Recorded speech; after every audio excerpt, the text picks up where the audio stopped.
அதனால இப்படி சொல்லுவாங்க, இந்த ஜனாசாவுக்கு துஆ செய்தவனாக கிப்லாவை முன்னோக்கி அல்லாஹ்வுக்காக வேண்டி நான் தொழுகிறேன் இமாமை பின்பற்றி அப்படின்னு சொல்லுவாங்க. அப்ப துஆ செய்கிறது தான் அந்த தொழுகையினுடைய நோக்கமே. அதுக்கு பின்னால் ஒரு துஆ தேவையில்லை. சரி, முதல் 4 தக்பீர், ஜனாசாவுக்கு 4 தக்பீர். முதல் தக்பீர் கட்டிய உடனே என்ன ஓதணும்? அதுல மதுஹபுகளுக்கு இடையில கொஞ்சம் கருத்து வேறுபாடு. ஷாஃபி மதுஹபின் படி சூரத்துல் ஃபாத்திஹா ஓத வேண்டும். எல்லா தொழுகைக்கும் சூரத்துல் ஃபாத்திஹா ஓத வேண்டும் என்று ஸல்லல்லாஹு அலைஹி வஸல்லம் அவர்கள் சொல்லி இருக்கின்ற ஒரு ஹதீஸை அடிப்படையாக வைத்து சூரத்துல் ஃபாத்திஹா ஓத வேண்டும் என்பதாக நிர்ணயிக்கப்பட்டிருக்கின்றது. சூரத்துல் ஃபாத்திஹா ஓத வேண்டும் ஷாஃபி மதுஹபின் படி. ஹனஃபி மதுஹபின் படிக்கு எல்லா தொழுகைகளும் தக்பீருக்கு பின்னால சனா ஓதுகின்றவங்க சுப்ஹானக அல்லாஹும்ம வ பிஹம்திக என்பதாக அதை ஓத வேண்டும். அது ஓதுனா போதுமானது. இரண்டாவது தக்பீருக்கு பின்னால் அல்லாஹ் அக்பர் என்று தக்பீர் கட்டுறது. அப்படி கட்டுவதில் ஷாஃபி மதுஹபில் கையை தூக்கி மறுபடியும் காது வரைக்கும் கையை தூக்கி உயர்த்தி கட்ட வேண்டும். ஹனஃபி மதுஹபில் வெறுமனே அல்லாஹ் அக்பர் என்று சொன்னால் மட்டும் போதுமானது, கையை எடுக்கக்கூடாது. முதல்ல தக்பீர் கட்டுறதோட சரி, இரண்டாவது தடவை கையை எடுக்கக்கூடாது. சலாம் கொடுத்த பின்னால்தான் அப்புறம் கையை விடணும். ஹனஃபி மதுஹபின் படி.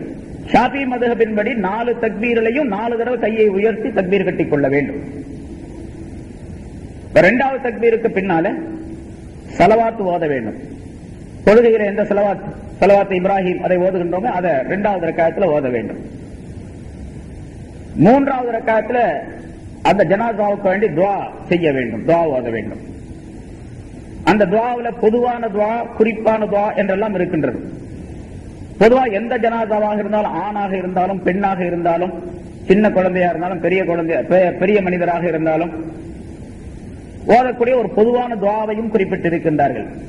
அதையும் ஸல்லல்லாஹு அலைஹி வஸல்லம் ஹதீஸின் மூலமாக குறிப்பிடுகின்றார்கள். அல்லாஹும்ம ஃபிர் லிஹய்யினா வ மய்யித்தினா வ ஷாஹிதினா வ காயிபினா வ ஸகீரினா வ கபீரினா என்ற துஆ. அது மிக சுருக்கமானது.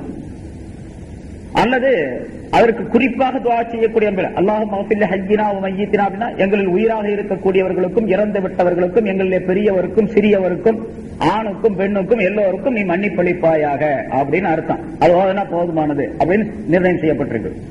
அப்படி இல்லைன்னு சொன்னா ஆண் ஜனாசாவாக இருந்தால் அல்லாஹும்ம ஃபிர் லஹு வ ரஹம்ஹு வ ஆஃபிஹி வ அஃபு அன்ஹு வ அக்ரிம் நுஸுலஹு வ வஸ்ஸி மத்ஹப் எல்லாம் தெரிஞ்சுக்கணும். சும்மா ஜனாசாவுக்கு எப்பாவது ஒரு நாளைக்கு வரணும் அப்படிங்கிறதுக்காக தெரியாமலே இருந்து அப்படியே தெரியாமலே போயிடும்.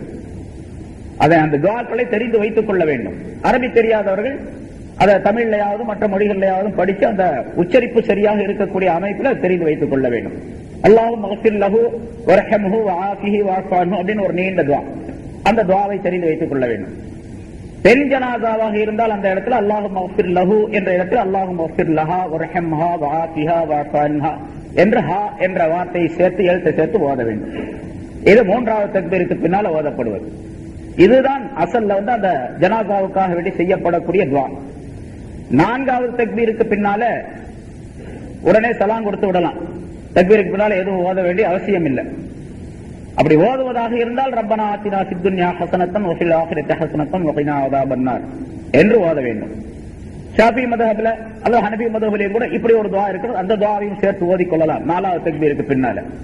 அல்லாஹும்ம லா தஹரிம்னா அஜ்ரஹு வ லா தஃப்தின்னா பஅதஹு வ அஃபிர் லனா வ லஹு அப்படிங்கிற துஆ. யா அல்லாஹ், அவருடைய கூலியை நீ நிராசையாக்கி விடாதே, அதாவது அவருக்கு நிரப்பமான கூலியை தருவாயாக அப்படிங்கிற அர்த்தம் கருத்து. வலா தஃப்தின்னா பஅதஹு, இவருக்கு பின்னால் எங்களை குழப்பத்தில் நீ ஆக்கி விடாதே, எங்களையும் இவரையும் நீ மன்னித்து விடுவாயாக அப்படின்னு கேட்கக்கூடிய துஆ. பொதுவாக அந்த அல்லாஹுடைய ரஹமத்து, அல்லாஹுடைய மக்ஃபிரத்தை இந்த ஜனாசாவுக்காக வேண்டி துஆ செய்வதுதான் அந்த தொழுகையினுடைய நோக்கம். இப்படி 4 தக்பீருக்கு பின்னால 4 விதமான துஆக்கள் ஓதப்பட வேண்டும், வாசகங்கள் ஓதப்பட வேண்டும். அதுக்கு பின்னால அஸ்ஸலாமு அலைக்கும் வ ரஹ்மத்துல்லாஹி என்று சலாம் கொடுத்து விட வேண்டும். அதிலே ஷாஃபி மذஹப்ல அஸ்ஸலாமு அலைக்கும் வ ரஹ்மத்துல்லாஹி வ பரக்காத்துஹு என்பதை சேர்த்து சொல்ல வேண்டும் ஜனாசாவுடைய தொழுகையிலே என்பதாக சொல்லப்பட்டு இருக்கின்றது. இது ஜனாசா தொழுகையினுடைய சுருக்கமான விளக்கம். நிறைய விளக்கங்கள் இருக்கிறது, அதுல சுருக்கமான. ஜனாசா தொழக்கூடியவர்கள் இந்த முறைகளை தெரிந்து வைத்துக் கொள்ள வேண்டும். சும்மாவது வெறுமனே எதையும் ஓதாமல் நின்றுட்டு போறதை விட, அப்படி நின்றாலும் கூட கூடி போயிடும், தொழுகை கூடிடும், அதுக்குரிய நன்மைகள் கிடைக்கும். ஓதுவது இருக்கின்றதே அது அந்த ஜனாசாவுக்கு நாம் துஆ செய்வதனுடைய பலன்கள் அதற்கு கிடைக்கக்கூடிய சூழ்நிலை ஏற்படும். இப்ப ஜனாசா அந்த ஜனாதா தொழ வைக்கப்பட்ட பின்னால அது அடக்கப்பட வேண்டும்.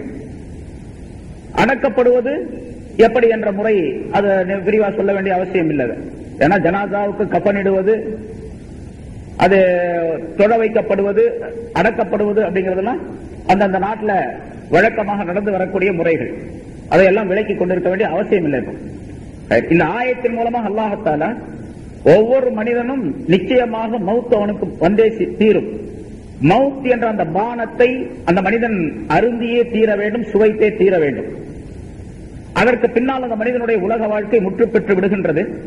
அந்த மனிதனுடைய நிலை எப்படி இருக்கும் என்று இந்த உலகத்தில் எவருக்கும் தெரியாது. ஆகவே பின்னால் வரக்கூடிய அந்த வாழ்க்கை இருக்கின்றதே, மரணத்திற்கு பின்னால் உள்ள வாழ்க்கை, அதை நினைத்து பார்த்து இருக்கக்கூடிய மனிதர்கள் கவலைப்பட வேண்டும். அதற்காக வேண்டி தங்களை தயார் செய்து கொள்ள வேண்டும். அங்கே நடக்கக்கூடிய தீமைகள், துன்பங்கள் ஆகியவற்றை விட்டு பாதுகாப்பு தேட வேண்டும். அங்கே இருக்கக்கூடிய வெகுமதிகள், நன்மைகளை அல்லாஹ் தஆலாவிடத்தில் கேட்டு பெற்றுக் கொள்ளக்கூடியவர்களாக இருக்க வேண்டும் என்பதையெல்லாம் இந்த ஆயத்தின் மூலமாக அல்லாஹ் தஆலா நமக்கு அறிவுறுத்துகின்றான். அதனால் ஸல்லல்லாஹு அலைஹி வஸல்லம் அவர்கள் கபருக்கு அருகிலே போனால் சஹாபாக்கள் எப்பொழுதுமே நபி அவர்களோடு இருப்பார்கள். பல நேரங்களிலே கபருடைய வேதனையை விட்டு நீங்கள் பாதுகாப்பு தேடுங்கள் என்பதாக ஸல்லல்லாஹு அலைஹி வஸல்லம் அவர்கள் சொல்லுவார்கள். அல்லாஹும்ம இன்னி அஊது பிக்க, ஸல்லல்லாஹு அலைஹி வஸல்லம் துஆக்களை சொல்லி தந்திருக்கின்றார்கள். அல்லாஹும்ம இன்னி அஊது பிக்க மின் அஸாபில் கப்ரி வ ஃபித்னத்தில் கப்ர். கபருடைய வேதனையை விட்டும் கபருடைய குழப்பங்களை விட்டும் யா அல்லாஹ் உன்னிடத்தில் நான் பாதுகாப்பு தேடுகின்றேன் என்று சொல்லி இருக்கின்றார்கள். சில நேரங்களிலே ஸல்லல்லாஹு அலைஹி வஸல்லம் அவர்கள் கபர்களுக்கு அருகிலே சென்றால் பக்கத்தில் இருக்கக்கூடிய சஹாபாக்களை பார்த்து கபருடைய தண்டனையை விட்டும் வேதனையை விட்டும் நீங்கள் பாதுகாப்பு தேடிக் கொள்ளுங்கள் என்பதாக சொல்லுவார்கள். சஹாபாக்கள் சப்தமிட்டு அந்த துஆக்களை ஓதுவார்கள் என்பதாகவும் குறிப்பிடப்பட்டு இருக்கின்றது. ஒரு சமயம் ஒரு ஜனாசாவுடன் ஸல்லல்லாஹு அலைஹி வஸல்லம் சென்றார்கள், சஹாபாக்களும் சென்றார்கள். கபருக்கு ஸல்லல்லாஹு அலைஹி வஸல்லம் அவர்கள் சென்றவுடனே அங்கே உட்கார்ந்தார்கள். கீழே ஜனாசா அந்த பெட்டி கீழே வைக்கப்பட்டது. ஸல்லல்லாஹு அலைஹி வஸல்லம் அவர்கள் கீழே உட்கார்ந்தார்கள். அவருடைய கையிலே ஒரு அசா வைத்திருந்தார்கள், கம்பு வைத்திருந்தார்கள். அதிலே தரையிலே அவர்கள் இப்படி கோடு போட்டுக் கொண்டிருந்தார்கள். அதை அறிவிக்கக்கூடிய சஹாபி சொல்லுகின்றார், அதாவது ஸல்லல்லாஹு அலைஹி வஸல்லம் அவருடைய அந்த நிலையை மிக நுணுக்கமாக அவர் கவனித்திருக்கின்றார் என்பதாக அதற்கு பொருளாகும். பிறகு திடீரென்று ஸல்லல்லாஹு அலைஹி வஸல்லம் அவர்கள் எங்களிடத்தில் சொன்னார்கள், நீங்கள் கபருடைய வேதனையை விட்டும் பாதுகாப்பு தேடுங்கள் என்பதாக சொன்னார்கள். நாங்கள் எல்லாம் பாதுகாப்பு தேடினோம். கபருடைய வேதனை, அதனுடைய தண்டனை, அதனுடைய குழப்பங்களை விட்டும் பாதுகாப்பு தேடினோம். பிறகு ரசூலுல்லாஹி ஸல்லல்லாஹு அலைஹி வஸல்லம் அவர்கள் அந்த கபருடைய நிலையை பற்றி, கபரில் அடக்கப்படக்கூடிய அந்த ஜனாசாவுடைய நிலையை பற்றி ஒரு நீண்ட விளக்கத்தை சொன்னார்கள் என்பதாக குறிப்பிடுகின்றார்கள். ஒரு மனிதன் இறந்து விடக்கூடிய நேரத்தில், உயிர் பிரியக்கூடிய நேரத்தில் அந்த மனிதன் நல்ல மனிதனாக, மூமினாக இருந்தால் வானுலகத்திலிருந்து மலக்குகள் வருகின்றார்கள். அவர்களுடன் சொர்க்கத்திலிருந்து கஃன் கொண்டு வருகின்றார்கள், கஃனை கொண்டு வருகின்றார்கள். சொர்க்கத்தினுடைய நறுமண பொருள்களையும் கொண்டு வருகின்றார்கள். அந்த வந்த மலக்குகள் இந்த மனிதனுடைய 2 பக்கத்திலும் 2 ஓரங்களிலும் வரிசையாக உட்கார்ந்து கொள்ளுகின்றார்கள். கடைசியாக இந்த மனிதனுடைய ரூஹ் வெளியே வரக்கூடிய தருணத்திலே ஹஜ்ரத் இஸ்ராயீல் அலைஹிஸ்ஸலாம் அவர்கள் அங்கே வருகின்றார்கள். மலக்குல் மௌத்துக்காக வேண்டி ஏற்பாடு செய்யப்பட்ட, நியமனம் செய்யப்பட்டு இருக்கக்கூடிய அந்த இஸ்ராயீல் வருகின்றார்கள். வந்து அந்த மனிதனுடைய அருகிலே வந்து அல்லாஹ்வுடைய நல்லடியாருடைய உடலுக்குள் இருக்கக்கூடிய இனிமையான ரூஹே, அல்லாஹ் தஆலாவுடைய வெகுமதியின் பக்கம் நீ வெளியாகி வருவாயாக என்று அந்த ரூஹை கூப்பிடுகின்றார். அந்த உயிராகிறது மிக எளிதான முறையிலே, லேசான முறையிலே அந்த மனிதனுடைய உடலை விட்டு வெளிப்பட்டு வருகின்றது. அதற்கு ஸல்லல்லாஹு அலைஹி வஸல்லம் அவர்கள் உதாரணம் சொல்லுகின்றார்கள்.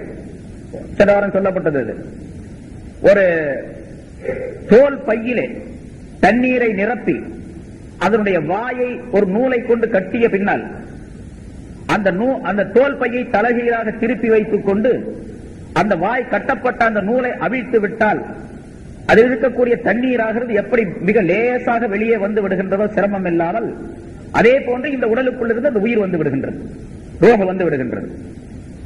இப்படி அந்த ரூஹ் வெளியான உடனே அது நறுமணம் கமழ்ந்து கொண்டிருக்கின்றது அந்த உயிரிலே, அந்த ரூஹிலே. இந்த மலக்குகள் எல்லாம் போட்டி போட்டுக் கொண்டு அந்த ரூஹை கைப்பற்றி தங்களுடன் கொண்டு வந்திருக்கக்கூடிய அந்த சொர்க்கத்தினுடைய கஃனிலே அதை வைத்து மூடுகின்றார்கள். அதன் மீது நறுமண அந்த பொருள்களை, வாசனை பொருள்களை தெளிக்கின்றார்கள். பிறகு அவர்கள் அந்த ரூஹை வானுலகத்திற்கு அல்லாஹ்வுடைய சன்னிதானத்திற்கு கொண்டு செல்லுகின்றார்கள். வழியிலே மலக்குகள் எல்லாம் கூட்டம் கூட்டமாக இருந்து கொண்டிருக்கின்றார்கள். ஒவ்வொரு கூட்டத்திற்கு அருகிலே செல்லும் பொழுது இது யாருடைய ரூஹ், இவ்வளவு இனிமையான வாசமுடையதாக இருக்கின்றது என்பதாக அவர்கள் கேட்கின்றார்கள். அப்பொழுது இந்த மலக்குகள் சொல்லுகின்றார்கள், இன்னாருடைய மகன் இன்னார் என்பதாக அந்த மனிதனுடைய தந்தையுடைய பெயரையும் சேர்த்து அவர்கள் சொல்லுகின்றார்கள் மரியாதையோடு. அந்த மலக்குகள் எல்லாம் வாழ்த்து கூறுகின்றார்கள். இதே போன்று எல்லா மலக்குகளிடத்திலும் சொல்லப்பட்டுக் கொண்டே அல்லாஹ் தஆலாவுடைய சன்னிதானத்திற்கு கொண்டு போகப்படுகின்றது. அல்லாஹ் தஆலா விசாரணை செய்த பின்னாலே சொல்லுகின்றான், என்னுடைய அடியான் நல்லது செய்து விட்டான், எனக்கு கட்டுப்பட்டு விட்டான். ஆகவே இந்த இவருடைய ரூஹை, இவனுடைய பெயரை இல்லியீன் என்ற சொர்க்கத்திலே பதிவு செய்து விடுவீராக, இந்த ரூஹை அதனுடைய இடத்திலே கொண்டு போய் விட்டு விடுவீராக என்பதாக அல்லாஹ் தஆலா சொல்லுகின்றான். அவருடைய பெயராகிறது அதே போல இல்லியீன் என்ற உயர்ந்த சொர்க்கத்திலே பதிவு செய்யப்பட்டு அந்த ரூஹாகிறது இவருடைய சடலம் இருக்கக்கூடிய இடத்திற்கு கொண்டு வந்து விடப்படுகின்றது. அதுக்குள்ளாக இந்த ஜனாசா தொலை வைக்கப்பட்டு அடக்கப்பட்டு எல்லா கபிரஸ்தான் திரும்பிடுவாங்க. அதுக்குள்ள அந்த ஜனாசா அந்த ரூஹாகிறது அங்கே அல்லாஹ் தஆலாவுடைய சன்னிதானத்திற்கு கொண்டு போகப்பட்டு திரும்ப கொண்டு வந்து விடப்படுகின்றது. பிறகு 2 மலக்குகள் வருகின்றார்கள் கபருக்கு. அந்த மலக்குகள் கேள்விகள் கேட்கின்றார்கள். அதெல்லாம் தெரிஞ்ச விஷயம் தான். 3 கேள்வி கேட்பாங்க. அப்படி நம்ம 3 கேள்வி கேட்கிறோமோ அதே மாதிரி 3 கேள்வி கேட்பாங்க அங்கேயும். மன் ரப்புக்க, உன்னுடைய ரப்பு யாரு? வமா தீனுக்க, உன்னுடைய தீன் எது? இந்த மனிதரை பற்றி நீ என்ன சொல்லுகிறாய் அப்படின்னு ரசூலுல்லாஹி ஸல்லல்லாஹு அலைஹி வஸல்லம் பற்றி கேட்பாங்க. இந்த 3 கேள்வி தான் பதில் சொல்லிடணும். கேட்டு 1 மணி நேரம் பயானை கேட்டுட்டு உடனே எழுதினா கூட மார்க்கு தப்பா இருக்குது. காலமெல்லாம் பாடமாக்கி வச்சு சொன்னா கூட அங்க போய் பாடமாக்கி சொல்ல முடியாது. அமல்களின் மூலமாகத்தான் அந்த பதிலை சொல்ல முடியும். அப்படி அந்த கேள்வி கேட்கப்பட்ட பின்னால அவர் சரியாக பதில் சொல்லி விடுவார். மூமினாக இருந்தால் சரியாக பதில் சொன்ன பின்னால அந்த கபராகிறது அவருடைய கண்ணுக்கு எட்டிய தூரம் வரைக்கும் விசாலமாக்கப்படுகின்றது. மிக விரிவாக அந்த இடம் விரிவாக்கப்படுகின்றது. பிறகு அந்த மலக்கு ஒரு மனிதர், அதாவது அந்த மலக்குகள் சொல்லி செல்லுகின்றார்கள், நீ புது மாப்பிள்ளையை போன்று எழுப்பப்படும் காலம் வரைக்கும் தூங்கிக் கொண்டிருப்பாயாக அப்படின்னு சொல்லிட்டு போயிடுறாங்க. அவர் புது மாப்பிள்ளை மாதிரி நீ இங்கே இரு அப்படின்னு. அந்த 2 பேரும் போன உடனே, 2 மலக்குகளும் போன முன்கரணைக்கு மலக்குகள் போன உடனே ஒரு உருவம் வருது. ஒரு அழகான தோற்றம் உள்ள, பார்ப்பதற்கே ரொம்ப அழகாக இருக்கக்கூடிய ஒரு தோற்றம், ஒரு உருவம். இந்த ஜனாதா அந்த மனிதன் கேட்கலாம், நீ யார் பண்ணி ரொம்ப அழகா இருக்கிற, உன்னை பார்த்துட்டே இருக்கலாம் போல் இருக்க, நீ யார் அப்படின்னு. நான் தான் உன்னுடைய நல்ல அமல்கள், நீ உலகத்திலே செய்த நல்ல அமல்கள்.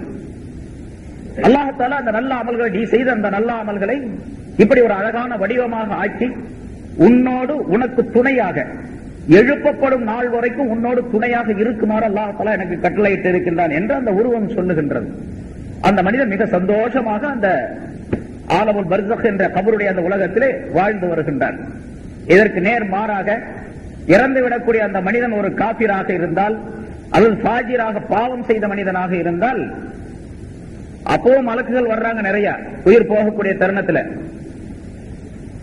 அவர்கள் மிக கடுமையான, அதாவது விகாரமான தோற்றம் உள்ள மலக்குகள் வருகின்றார்கள். நரகத்தில் இருந்து கபனை கொண்டு வருகின்றார்கள். அந்த கபனோடு அவர்கள் வரிசையாக உட்கார்ந்து இருக்கின்றார்கள் 2 பக்கத்திலும். கடைசியாக மலக்குல் மௌத் வருகின்றார். கெட்ட மனிதனுடைய உடலுக்குள்ளே இருக்கக்கூடிய கெட்ட ரூஹை அல்லாஹ் தஆலாவுடைய தண்டனையின் பக்கம் நீ வெளிப்பட்டு வருவாயாக அப்படின்னு கூப்பிடுறார். அது வரமாட்டேன்னு போய் ஓடி ஒளிஞ்சுக்குது. உடல்ல எங்க பார்த்தாலும் ஓடுது, வெளியே வரமாட்டேங்குது. பிறகு அதை வம்பாக கடினமாக அதை பிடித்து இழுத்து வெளியே கொண்டு வருகின்றார் மலக்குல் மௌத். அதை எப்படி வெளியே கொண்டு வருகின்றார் அப்படிங்கிறது ஸல்லல்லாஹு அலைஹி வஸல்லம் அவர்கள் சொல்லுகின்றார்கள். உதாரணம் சொல்லுகின்றார்கள், ஒரு மெல்லிய துணி மேல போட்டிருக்க, இந்த மாதிரி ஒரு மெல்லிய துண்டு, முள் நிறைந்த முட்செடிகள் நிறைந்த ஒரு பகுதியில, முள் செடியில அந்த துண்டை அப்படியே விரித்து விட்டு வச்சு விட்டா என்ன ஆகும்? அந்த முள்ளு போய் எல்லா இடத்துலயும் குத்திக்கிட்டு நிற்கும். ஒரு ஓரத்தை பிடித்து வேகமாக இழுத்தால் எப்படி அந்த துணியாகிறது தார் தாராக கிழிந்து கொண்டு வருமோ, அதே போன்று அந்த உயிரை பிடித்து இழுக்கின்றார். அது மிக சிரமப்பட்டு வெளியே வருகின்றது. வந்தவுடனேயே இந்த நரகத்தினுடைய கபரில அந்த மலக்குகள் எல்லாம் அதனை வைத்து மூடுகின்றார்கள். பிறகு கொண்டு செல்லுகின்றார்கள். அது ஒரே துர்வாடையாக, ஒரே நாற்றமாக இருக்கின்றது. பயங்கரமான நாற்றம் எடுக்கின்றது. நம்ம கூவம் இருக்கு பாருங்க, அது மாதிரி அல்ல, அதை விட 1000 மடங்கு நாற்றம் இருக்கும். ஏன்னு கேட்டா, முன்னால் நான் சொல்லியிருக்கிறேன், பாவங்கள் செய்யும் பொழுது பாவம் என்பது நாற்றம் உடையது. அது துர்நாற்றம் உடையது. எவ்வளவு துர்நாற்றம் சொன்னா ஒரு மனுஷன் சகிக்கவே முடியாது. அந்த வாடையை கண்டால் சகிக்கவே முடியாது. அந்த வாடை எப்பொழுது தெரியும்? மௌத்தா போன பிறகுதான் தெரியும், இப்ப தெரியாது. அதே மாதிரி ஈமானும் நல்ல அமல்களும் நறுமணம் உள்ளது. அந்த வாடை எப்ப தெரியும்? நறுமணம் எப்ப தெரியும்? மௌத்தான போன பின்னால் அந்த ரூஹ் வாடை உடையதாக இருக்கும், மனம் உடையதாக இருக்கும். தீமை செய்திருந்தால் அந்த ரூஹ் ஆகிறது. இப்ப நம்ம செய்யக்கூடிய நம்முடைய வெளி உறுப்புகளால், கையால, காலால, கண்ணு, காது, மூக்கு, நாக்கு, கால், எல்லா உறுப்புகளால் செய்யக்கூடிய பாவங்களுடைய பலன்கள், பாவங்களுடைய பிரதிபலிப்பு எங்கே போய் சேர்கின்றது? நம்முடைய உடலுக்குள்ளே இருக்கக்கூடிய ரூஹை போய் தாக்குகின்றது.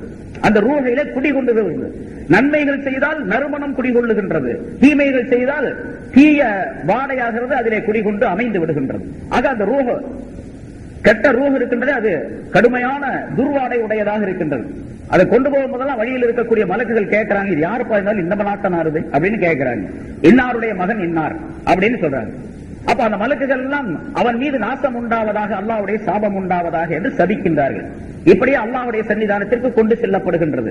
அல்லாஹ் தஆலா சொல்லுகின்றான், இவன் ரொம்ப கெட்ட மனிதனாக இருக்கின்றான், ஆகவே இவனை சிஜ்ஜீன் என்று சொல்லப்படக்கூடிய நரகத்தினுடைய அடித்தளத்திலே இவனுடைய பெயரை நீங்கள் எழுதி விடுவீர்களாக, பிறகு இந்த ரூஹை அதனுடைய இடத்திலே கொண்டு போய் விட்டு விடுவீர்களாக என்று அல்லாஹ் தஆலா சொல்லுகின்றான். அதே போல அவனுடைய நரகத்தினுடைய பகுதியிலே சிஜ்ஜீன் என்ற இடத்திலே அந்த மனிதனுடைய பெயர் எழுதப்பட்டு விடுகின்றது. அந்த ரூஹ் கபருக்கு அனுப்பப்படுகின்றது. எப்படி அனுப்பப்படுகின்றது என்று சொன்னால், முதல்ல உள்ள ரூஹ் மரியாதையா கொண்டு வந்து கபர்ல வச்சுட்டு போறாங்க. இந்த ரூஹை வானத்திலிருந்து அப்படி தூக்கி எறிஞ்சிடறாங்க கீழே. அது வேகமாக வந்து கீழே அடித்து மோதிக்கொண்டு பயங்கரமான ஒரு சூழ்நிலையிலே அது கீழே வந்து விடுகின்றது, அவருடைய கபருக்கு போய் சேர்ந்து விடுகின்றது. ஸல்லல்லாஹு அலைஹி வஸல்லம் அவருக்கு சில உதாரணங்களையும் சொல்லித் தருகின்றார்கள். நீண்ட விளக்கம், நீண்ட ஹதீஸ், ஒரு பெரிய ஹதீஸ். பிறகு அந்த மனிதனுக்கு கேள்வி கணக்கு கேட்பதற்காக வேண்டி 2 மலக்குகள் வருகின்றார்கள். மன் ரப்புக்கு, அவனுடைய ரப்பு யார் அப்படின்னு கேட்கிறாங்க. ஆஹா, எனக்கு ஒண்ணுமே தெரியாது அப்படிங்கிறான். ஸல்லல்லாஹு அலைஹி வஸல்லம் அப்படியே சொல்றாங்க, ஹா ஹா லா அத்ரி, எனக்கு ஒண்ணுமே தெரியாது அப்படிங்கிறான். அப்புறம் அவமா தீனுக்கு, அவருடைய தீன் எதுன்னு கேட்கிறான். ஹா ஹா லா அத்ரி, எனக்கு ஒண்ணும் தெரியாது. இந்த மனிதரை பற்றி நீ என்ன சொல்லுகிறாய் அப்படின்னு கேட்கிறாங்க. இவரை எல்லாரும் சொல்லுவாங்க, அல்லாஹ்வுடைய ரசூல் சொல்லுவாங்க, எனக்கு தெரியாது இவரை பத்தி அப்படின்னு சொல்றேன். உடனே அவர்கள் தன்னுடைய கையில ஒரு தண்டாயுதம், பெரிய ஆயுதம் ஒண்ணு வச்சிருக்கிறாங்க, இரும்பு தடி. அதனால் அந்த மனிதனை அடிக்கின்றார்கள். அடித்த வேகத்திலே பூமிக்குள்ளே 70 முழம் உள்ளே போய்விட்டு அப்புறம் திரும்பி வர்றாங்க. அடிச்ச ஒரே அடியில எவ்வளவு போறான் உள்ள? 70 முழம் போய்விட்டு திரும்பி வருகின்றான். திரும்பவும் கேட்கிறாங்க, சொல்ல மாட்டேங்கிறான், திரும்பவும் அடிக்கிறார். இப்படியே அவருக்கு வேதனை நடைபெற்றுக் கொண்டிருக்கின்றது. பிறகு நரகத்தினுடைய ஒரு கதவு திறக்கப்பட்டு அதனுடைய துர்வாடை, அதனுடைய ஜுவாலை, நெருப்பினுடைய சூடு அந்த மனிதனுக்கு தாக்கக்கூடிய அளவுக்கு திறந்து வைத்து விட்டு, நீ இப்படியே கியாமத் நாள் வரைக்கும், எழுப்பப்படும் நாள் வரைக்கும் தண்டனை அனுபவித்துக் கொண்டு அப்படின்னு போயிடுறாங்க அவங்க 2 பேரும். அங்க ஒரு உருவம் வருது, ரொம்ப விகாரமான தோற்றம், பயங்கரமான தோற்றம். அதை பார்த்த உடனே இன்னும் கொஞ்சம் பயம் எனக்கு. நீ யாருப்பா, உன்னை பார்த்தாவே பயமா இருக்கு, வேறு தண்டனையே தேவையில்லை, உன்னை பார்த்துக்கிட்டே இருந்தா அதே தண்டனை தான். அப்படிப்பட்ட உருவம், நீ யார் அப்படின்னு. நான் தான் நீ உலகத்தில் செஞ்ச கெட்ட அமல்கள், பாவங்கள் உன் கூடவே இருக்குமாறு அல்லாஹ் தஆலா எனக்கு கட்டளையிட்டு இருக்க, உன்னை பிரியவே மாட்டேன், உன்னோட தான் இருப்பேன் என்பதாக சொல்லி அந்த உருவம் சொல்லுகின்றது என்று ஸல்லல்லாஹு அலைஹி வஸல்லம் அந்த கபரிஸ்தான்ல உட்கார்ந்து சொன்னாங்க. சொல்லிட்டு சொன்னாங்க, அதனாலதான் நீங்கள் கபருடைய தண்டனையை விட்டும், வேதனையை விட்டும், குழப்பங்களை விட்டும் பாதுகாப்பு தேடுங்கள் என்பதாக ஸல்லல்லாஹு அலைஹி வஸல்லம் சொன்னார்கள் என்று குறிப்பிடுகின்றார்கள்.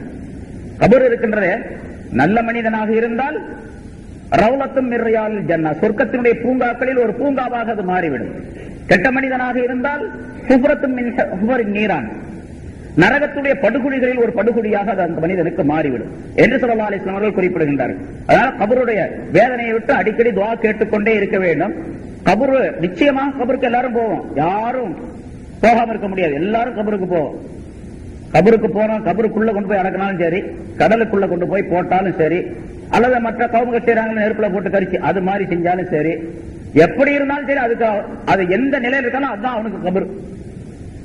எரிச்சு சாம்பலாக்கி அதை கொண்டு போய் கடல்ல கொஞ்சம், தரையில கொஞ்சம் தூவி விட்டுறாங்க, அதான் கபரு அவருக்கு. அந்த இடத்துலயும் கேள்வி கணக்கு உண்டு, தண்டனை உண்டு, எல்லாம் உண்டு. அதான் சாம்பலா போறானே எப்படி இதை கேட்பாங்க, எப்படி அந்த மலக்குகள் எல்லாம் வருவாங்க அப்படின்னா நம்ம யோசனை பண்ண வேண்டிய அவசியமே இல்லை. இது நமக்கு விளங்காது. இப்ப நான் முன்னாலே சொல்லியிருக்கிறேன், இஸ்லாம் என்பது அறிவுபூர்வமான மார்க்கம், அறிவியல் மார்க்கம். அது அறிவியல் மார்க்கம் அப்படின்னு சொன்னா மனிதன் பிறந்ததிலிருந்து இறக்கக்கூடிய நேரம் வரைக்கும் தான் அறிவியல் மார்க்கம். மவுத்துக்கு பின்னால ஆகிரத்துடைய நிலை இருக்குது பாருங்க, அதுக்கு அறிவுக்கும் சம்பந்தமே இருக்காது.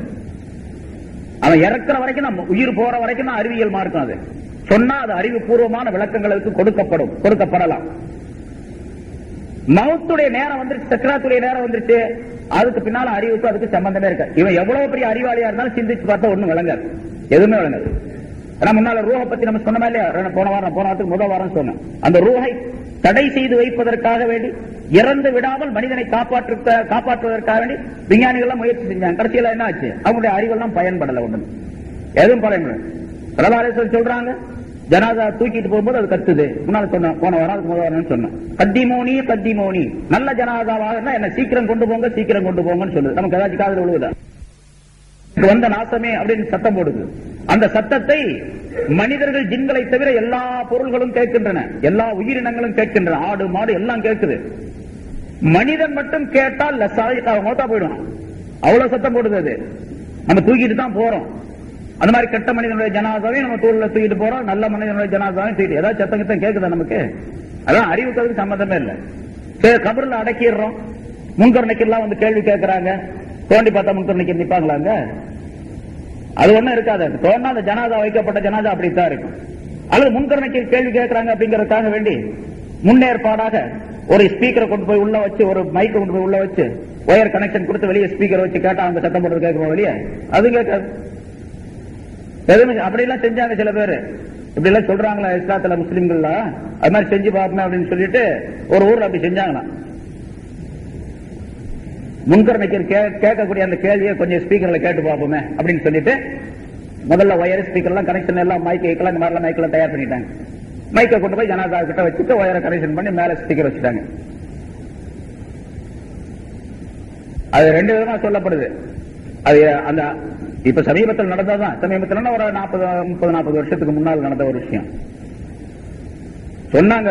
அது உண்மையா பொய்யா அப்படின்னு தெரியல. ரெண்டு விதமா சொன்னாங்க. அதையும் கூட அந்த ரிவாயத்துல இஸ்திலாப் இருக்குது.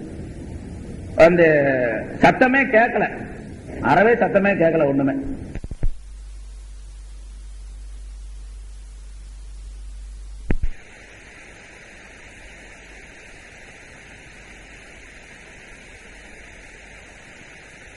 இருந்தாங்க பாருங்க, அவங்களுக்கு என்னன்னே விளங்கல, திடீர்னு மயக்கம் வந்து கீழே விழுந்தாங்க. அப்புறம் எந்திரிச்சு கொஞ்ச நேரம் வச்சு மயக்கம் தெரிஞ்சு எந்திரிச்சு போயிட்டாங்க.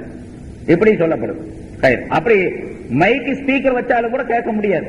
இதெல்லாம் மனிதனுடைய அறிவுக்கு அப்பாற்பட்ட விஷயம். கபர்ல நடக்குது அப்படின்னு சொல்றாங்க, மற்றவங்களுக்கு தான் தெரியறது இல்ல. ஸல்லல்லாஹு அலைஹி வஸல்லம் சொல்லி காட்டினாங்க. முன்னாலும் பல தடவை சொல்லப்பட்டிருக்கு. 2 கபர் இருக்கக்கூடிய இடத்துக்கு ஸல்லல்லாஹு அலைஹி வஸல்லம் போனாங்க. சஹாபாக்கள் எல்லாம் போயிட்டு இருந்தாங்க. இந்த 2 கபர்ல உள்ளவர்களும் வேதனை செய்யப்படுகின்றார்கள், தண்டனை கொடுக்கப்படுகின்றார்கள் அப்படின்னு சொல்லிட்டு, பெரிய பாவங்கள் செய்ததின் காரணமாக இவர்கள் தண்டனை கொடுக்கப்படவில்லை. மாறாக ஒரு மனிதர், ஒரு கபரில் இருக்கக்கூடியவர் கோள் சொல்லி திரிந்து கொண்டிருந்தார்.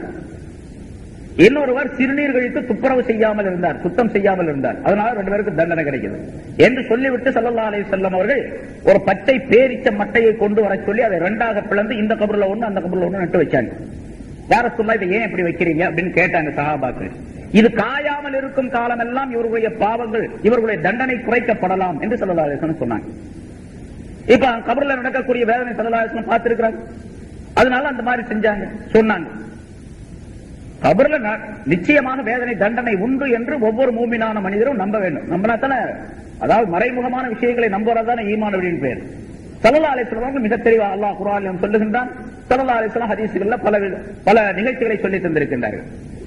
கபர்ல ஒரு மனிதர் இந்த தண்டனைகளை விட்டும், இந்த உலகத்துல நல்ல அமல் செய்யணும். முதல்ல நல்ல அமல்களை செய்வதோடு, நல்ல வேலைகளை செய்வதோடு, அல்லாஹ் ரசூலுக்கு கட்டுப்பட்டு நடப்பதோடு, கபருடைய வேதனையை விட்டும் தப்பிப்பதற்காக வேண்டி சில முறைகளையும் ஸல்லல்லாஹு அலைஹி வஸல்லம் சொல்லி இருக்கின்றார்கள். அதையும் செய்ய வேண்டும். அது எவரொருவர் ஒவ்வொரு நாளும் இரவு நேரத்திலே சூரத்துல் முல்க், தபாரக்கல்லதி பியதிஹில் முல்க் என்று வருகின்றது. அந்த சூறாவை 30 ஆயத்துகள் கொண்ட அந்த சூறாவை ஓதி வருவாரேயானால் நிரந்தரமாக அவர் கபருடைய வேதனையை விட்டும் தப்பித்துக் கொள்ளுவார், பாதுகாக்கப்படுவார் என்பதாக குறிப்பிடுகின்றார்கள். அதே போன்று அலிஃப் லாம் மீம் சஜ்தா, அதாவது இந்த வெள்ளிக்கிழமை சுபுல எல்லாரும் ஓதுறாங்களா பெரும்பாலும் நிறைய மஸ்ஜிதுகள்ல, அந்த சூறாவை ஒரு மனிதன் நிரந்தரமாக ஓதி வருவாரேயானால் அவருக்கும் கபருடைய வேதனையை விட்டு பாதுகாப்பு கிடைக்கும் என்பதாக சொல்லுகின்றார்கள். ஷேக் அபுல் லைஸ் ரஹ்மத்துல்லாஹி அலைஹி என்ற பெரியார் சொல்லுகின்றார்கள், எவர் ஒருவர் கபருடைய வேதனையை விட்டும் பாதுகாப்பு பெற வேண்டும் என்று விரும்பினால் அவர் 4 விஷயங்களை கடைபிடித்து வர வேண்டும், 4 விஷயங்களை தவிர்த்துக் கொள்ள வேண்டும். எட்டு விஷயங்கள். 4 செய்யணும், 4 விட்டுறணும். செய்ய வேண்டிய விஷயங்கள் என்னவென்று சொன்னால், தொழுகையை நிரந்தரமாக பேணுதலாக தொழுது வர வேண்டும். இரண்டாவது, தான தர்மங்கள் செய்ய வேண்டும். தான தர்மங்கள், சதகா கைராத்துகள் செய்ய வேண்டும். மூன்றாவது, குர்ஆன் ஓதி வர வேண்டும். அந்த குர்ஆன் ஓதுவதிலேயும் தபாரக்கல்லதி ஓதுவது ஒன்று. நான்காவதாக, அதிகமாக திக்ர் செய்து வர வேண்டும். தஸ்பீஹாத்துகள், திக்ர்கள் அதிகமாக செய்து வர வேண்டும். இந்த 4ம் மனிதனுடைய கபருக்கு பிரகாசத்தை, ஒளியை உண்டாக்கி அந்த கபர் விசாலமாக ஆக்கப்படுவதற்கு காரணமாகும் என்பதாக குறிப்பிடுகின்றார்கள். அதே போன்று தவிர்த்து கொள்ள வேண்டிய, விட்டுவிட வேண்டிய 4 விஷயங்கள் என்னவென்றால், பொய் பேசக்கூடாது, பொய்யை விட்டுவிட வேண்டும். மோசடி செய்யக்கூடாது. மோசடி அப்படின்னு சொன்னா, அடுத்தவருடைய பொருளிலோ அல்லது அவருடைய உரிமையிலோ அவருடைய மானம் மரியாதையிலேயோ மோசடி செய்வது. மோசடிங்கிறது பல்வேறு விதம் இருக்கிறது. ஒரு மனிதர் கலப்படம் செய்வது மோசடி தான். ஒரு வியாபாரி கலப்படம் செஞ்சு பொருளை விற்கிறாரு. இப்ப இவர் என்ன பண்றாரு, உரியவருக்கு காசு கொடுத்து சாமான் வாங்கக்கூடிய அந்த மனிதருக்கு மோசடி செய்கின்றார். இவர் அளவான பொருளை கொடுப்பதற்கு பதிலாக அளவு குறைந்த பொருளை கொடுக்கின்றார். இது ஒரு வகையான மோசடி. இப்படி மோசடி என்பது ஹியானா என்பது பல்வேறு விதமான அமைக்கப்பட்டிருக்கு. அந்த மோசடியை விட்டுவிட வேண்டும். மூன்றாவதாக, கோள் சொல்லுவதை விட்டுவிட வேண்டும். கோள் சொல்லுவதும், அதாவது பொய் பேசுவது, மோசடி செய்வது, கோள் சொல்லுவது, சிறுநீர் கழித்து சுத்தம் செய்யாமல் இருப்பது, இந்த 4ம் தவிர்க்கப்பட வேண்டிய விஷயங்கள். இந்த 4ஐ செய்யணும். அதாவது பொய் பேசாமல் இருக்க வேண்டும், மோசடி செய்யாமல் இருக்க வேண்டும், கோள் சொல்லாமல் இருக்க வேண்டும், சிறுநீர் கழித்து சுத்தம் செய்ய வேண்டும். இந்த 4 விஷயங்களையும் மிக ஜாக்கிரதையாக பேணி வர வேண்டும். முதல்ல சொன்ன 4 விஷயங்களும் செய்யப்பட வேண்டியவை, இந்த 4ம் தவிர்க்கப்பட வேண்டியவை. இந்த 8 விஷயங்களையும் ஒரு மனிதர் செய்து வந்தால் நிரந்தரமாக அவர் கபருடைய வேதனையை விட்டு பாதுகாக்கப்படுவார் என்பதாக குறிப்பிடுகின்றார்கள். ஆக கபருடைய வேதனை நிச்சயமாக உண்டு, அதில் எந்த விதமான சந்தேகம் இல்லை என்று நம்பக்கூடிய நாம் அதற்குள்ள ஏற்பாடுகளை உலகத்தில் இருக்கும்போதே செஞ்சுக்கணும். மௌத்தா போகும்போது பார்த்துக்கலாம் அப்படின்னு சொன்னா மௌத் எப்போ வரும்னு தெரியாது, எல்லாத்துக்கும் தெரிஞ்ச விஷயம் தானே. பாருங்க, போன வாரம் தப்சீல்ல ஒருத்தர் உட்கார்ந்து இருந்தாரு. தப்சீல்ல ஒருத்தர் வெளியூர்ந்து வந்தாரு. அவருக்கு இங்கதான் தப்சீல்ல ஃபுல்லா உட்கார்ந்து, போன வாரம் பூரா மௌத்தை பத்தி தானே சொன்னோம், கேட்டுக்கிட்டே இருந்தாரு. அங்க உட்கார்ந்து இருந்தாரு, கேட்டுக்கிட்டே இருந்தாரு. அப்புறம் இஷா தொழுதுட்டு 9 மணி ஆச்சு. நான் வெளியே போகும்போது அங்க 2 பேர் கேள்வி கேட்டாங்க. அங்க கேட்டாங்க, அவர் அங்க நின்று இருந்தாரு தூணுகிட்ட. அதே அப்படின்னு சொல்லிட்டு கேட்டாரு. அது சொல்லிட்டு சில விஷயங்களை பேசிட்டு இருந்துட்டு, எனக்கு தெரிஞ்ச வருவான், பேசிட்டு இருந்துட்டு, சரி காலையில ஒரு 8:30 மணிக்கு வர்றேன், அவரை பாக்குற இன்னொருத்தர் பாக்குறதுக்காண்டி வர்றேன்னு சொல்லிட்டு போனாரு. அவரு கூட இன்னொருத்தர் வந்தாரு. அவர் வெளியூர்காரர், அவர் தங்கி இருக்கிறது இன்னொரு இடத்துல தங்கியிருக்காரு. கூட வந்தாரு அவரு. 2 பேரும் போனாங்க. நான் கூட சரி சாப்பிட்டு போக சொல்லலாம் அப்படின்னு நினைச்சேன். சரி 2 பேரும் கேட்ட தாண்டி போறாங்க. பாத்துக்கிட்டு நான் இப்படி இந்த வாசல் வழியா உள்ள போயிட்டேன். அவரு அந்த போனவர் இருக்காரு பாருங்க, அவர் 2:30 மணிக்கு சரியா வந்து பெல் அடிச்சாரு வீட்டுல. அவர் மௌத்தா போயிட்டாரு அப்படிங்கிறாரு. நல்லா தான் போனாரு. போன வாரம் ஞாயிற்றுக்கிழமை போனவர் 2:30 மணிக்கு வந்து பெல் அடிச்சு மௌத்தா போயிட்டாரு. எடுத்து அவரு அந்த இடத்துல போன், ஒரு நம்பர் போன் கேட்டு உடனே அவருக்குள்ள கூப்பிட்டு போன் பண்ணி அவரை வரவழைச்சு, அப்புறம் இவரை அனுப்பி அந்த ஜனாசாவை மறுநாள் காலைல 6 மணிக்கு அவரை ஊருக்கு அனுப்பி விட்டோம். இப்ப அவரு திங்கட்கிழமை காலையில அவரு ஒரு ஹாஸ்பிட்டல்ல வந்து இது பூரா பாடி டெஸ்டுக்காக வேண்டி இது கொடுத்திருக்கிறார், இசிஜி அது அந்த ஸ்கேன் எல்லாம் கொடுத்திருக்காரு. நாளைக்கு வாங்கிட்டு ஊருக்கு போறாங்க அப்படின்னு சொல்லிட்டு போனார். அவரு நினைக்கல, நம்மளும் நினைக்கல, யாரும் நினைக்கல, யாருக்கும் தெரியாது. என்னன்னு கேட்டா ஒரு விஷயம் சொல்றாங்க. 12 மணி ஆச்சு நாங்க படுக்கும் பொழுது எல்லாம் ரொட்டி கிட்டலாம் சாப்பிட்டு படுத்தாரு. படுத்து கொஞ்சம் தூங்கினார். கொஞ்சம் அசந்து தூங்கக்கூடிய நேரத்தில் இருமனாரு. 3 தடவை இருமனார். 4வது தடவை என்ன ஆஸ்பத்திரிக்கு கொண்டு போனாரு. ஆட்டோ பிடிச்சி ஆஸ்பத்திரிக்கு கொண்டு போனோம். அது வழியிலேயே மூத்தாயிட்டார் அப்படின்னு சொல்றாரு.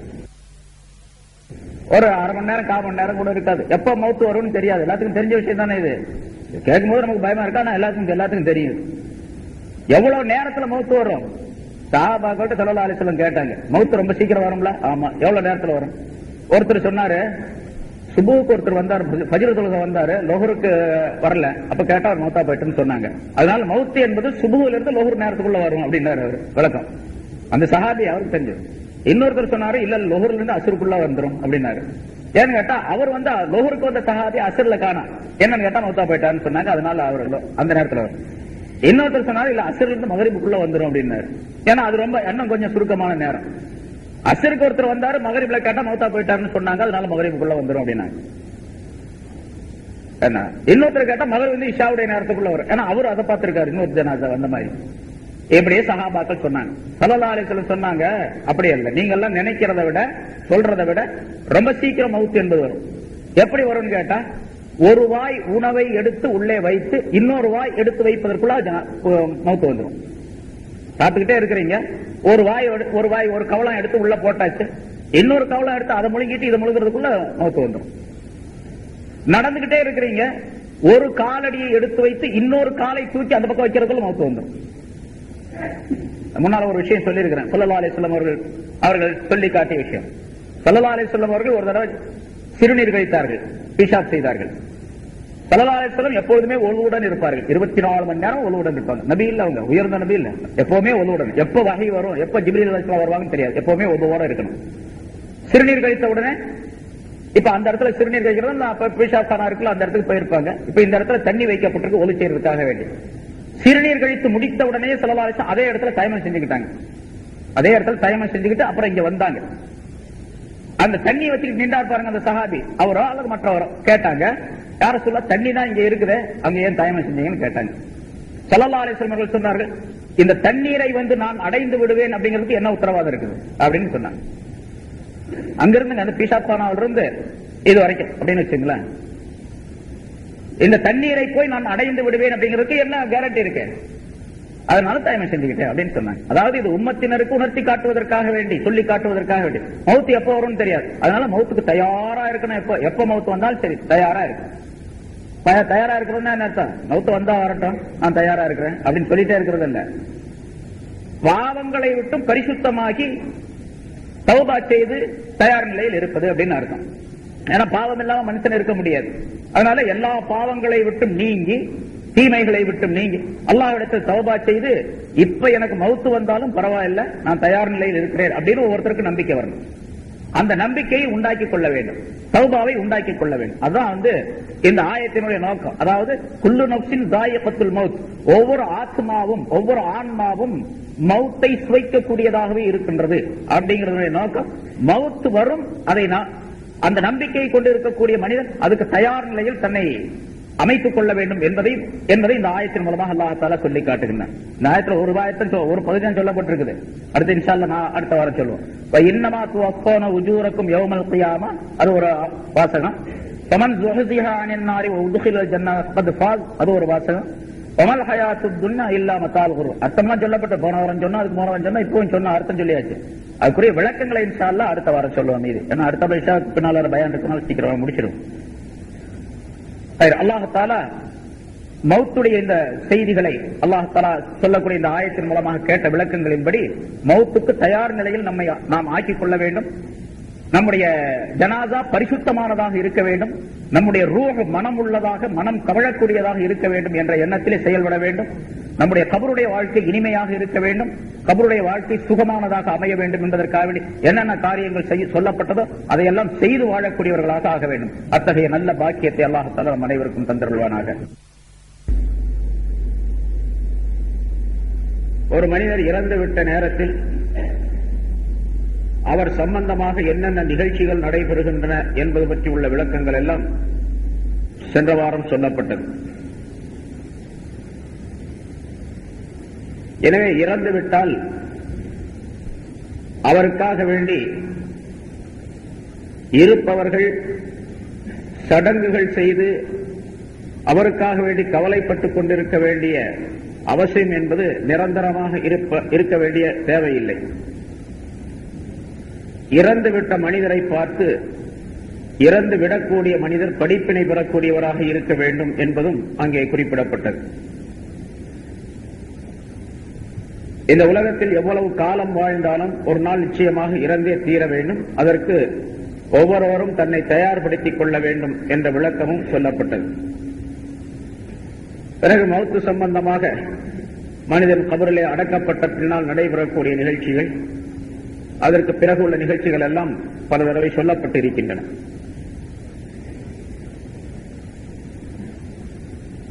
ஒரு மனிதன் இந்த உலகத்தில் செய்யக்கூடிய நன்மை தீமைகளுக்குரிய பிரதிபலன்கள் நிரப்பமாக வழங்கப்படுவது கியாமத்து நாளில்தான். கேள்வி கணக்கு கேட்கப்பட்ட பின்னால் அவருக்கு அது நிரப்பமாக தரப்படும்.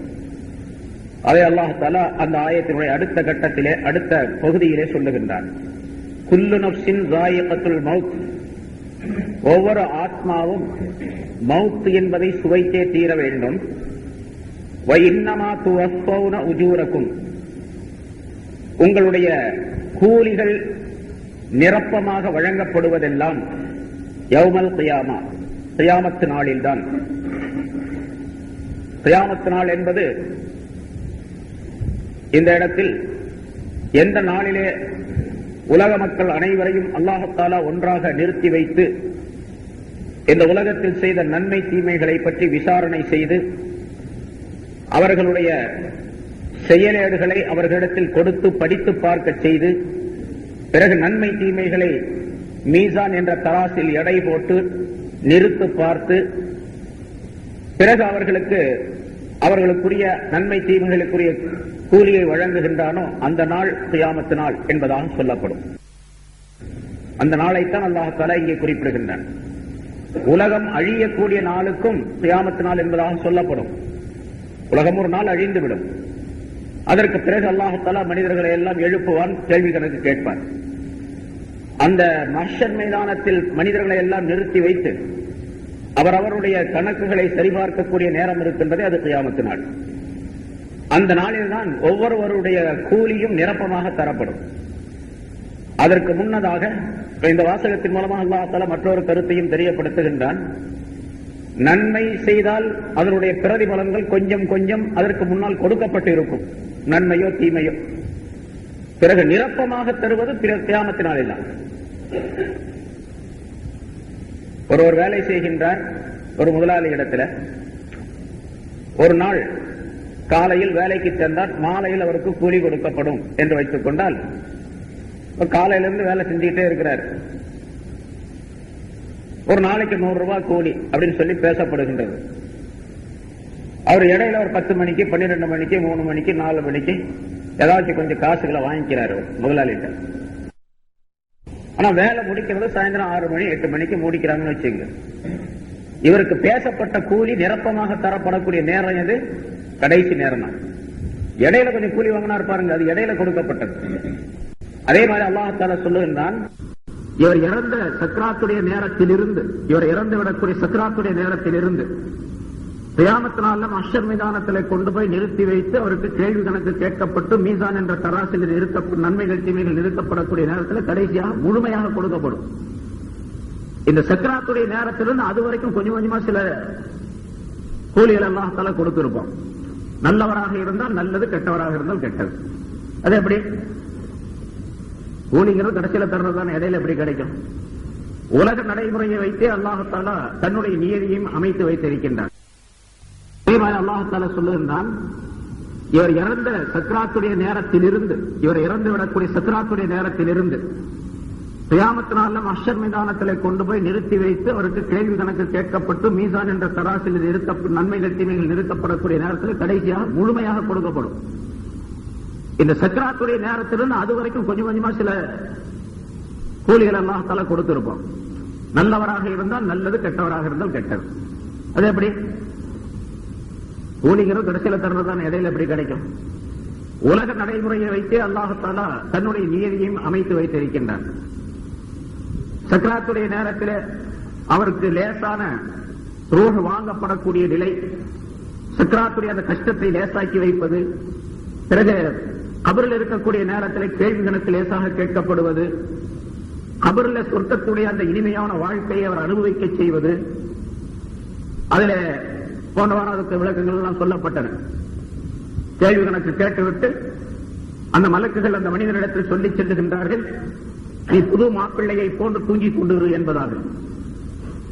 எழுப்பப்படும் நாள் வரைக்கும் அப்படி சுகமாக இருக்கக்கூடிய ஒரு வாழ்க்கை அவர் கபரில் கிடைக்கின்றது. ஆலமுல் பர்ஸக் என்ற அந்த உலகத்திலே கிடைக்கின்றது. அதுல எவ்வளவு நாள் இருப்பாரா? அது சில பேருக்கு நீண்ட காலமா இருக்கு, சில பேருக்கு கம்மியான காலமா இருக்கும். ஆதம் அலைஹிஸ்ஸலாத்து காலத்தில் மௌத்தானவங்க எல்லாம் இன்னும் அந்த கபரில் இருந்துகிட்டு இருக்கிறாங்க. அந்த ஆலமுல் பர்ஸக் என்ற உலகத்தில் இருக்கிறாங்க. நல்லவர்களாக இருந்தால் சுகபோகத்தில் இருக்கிறாங்க, கெட்டவர்களாக இருந்தால் தண்டனையிலே இருக்கிறாங்க, வேதனைப்பட்டுக் கொண்டே இருக்கிறார்கள்.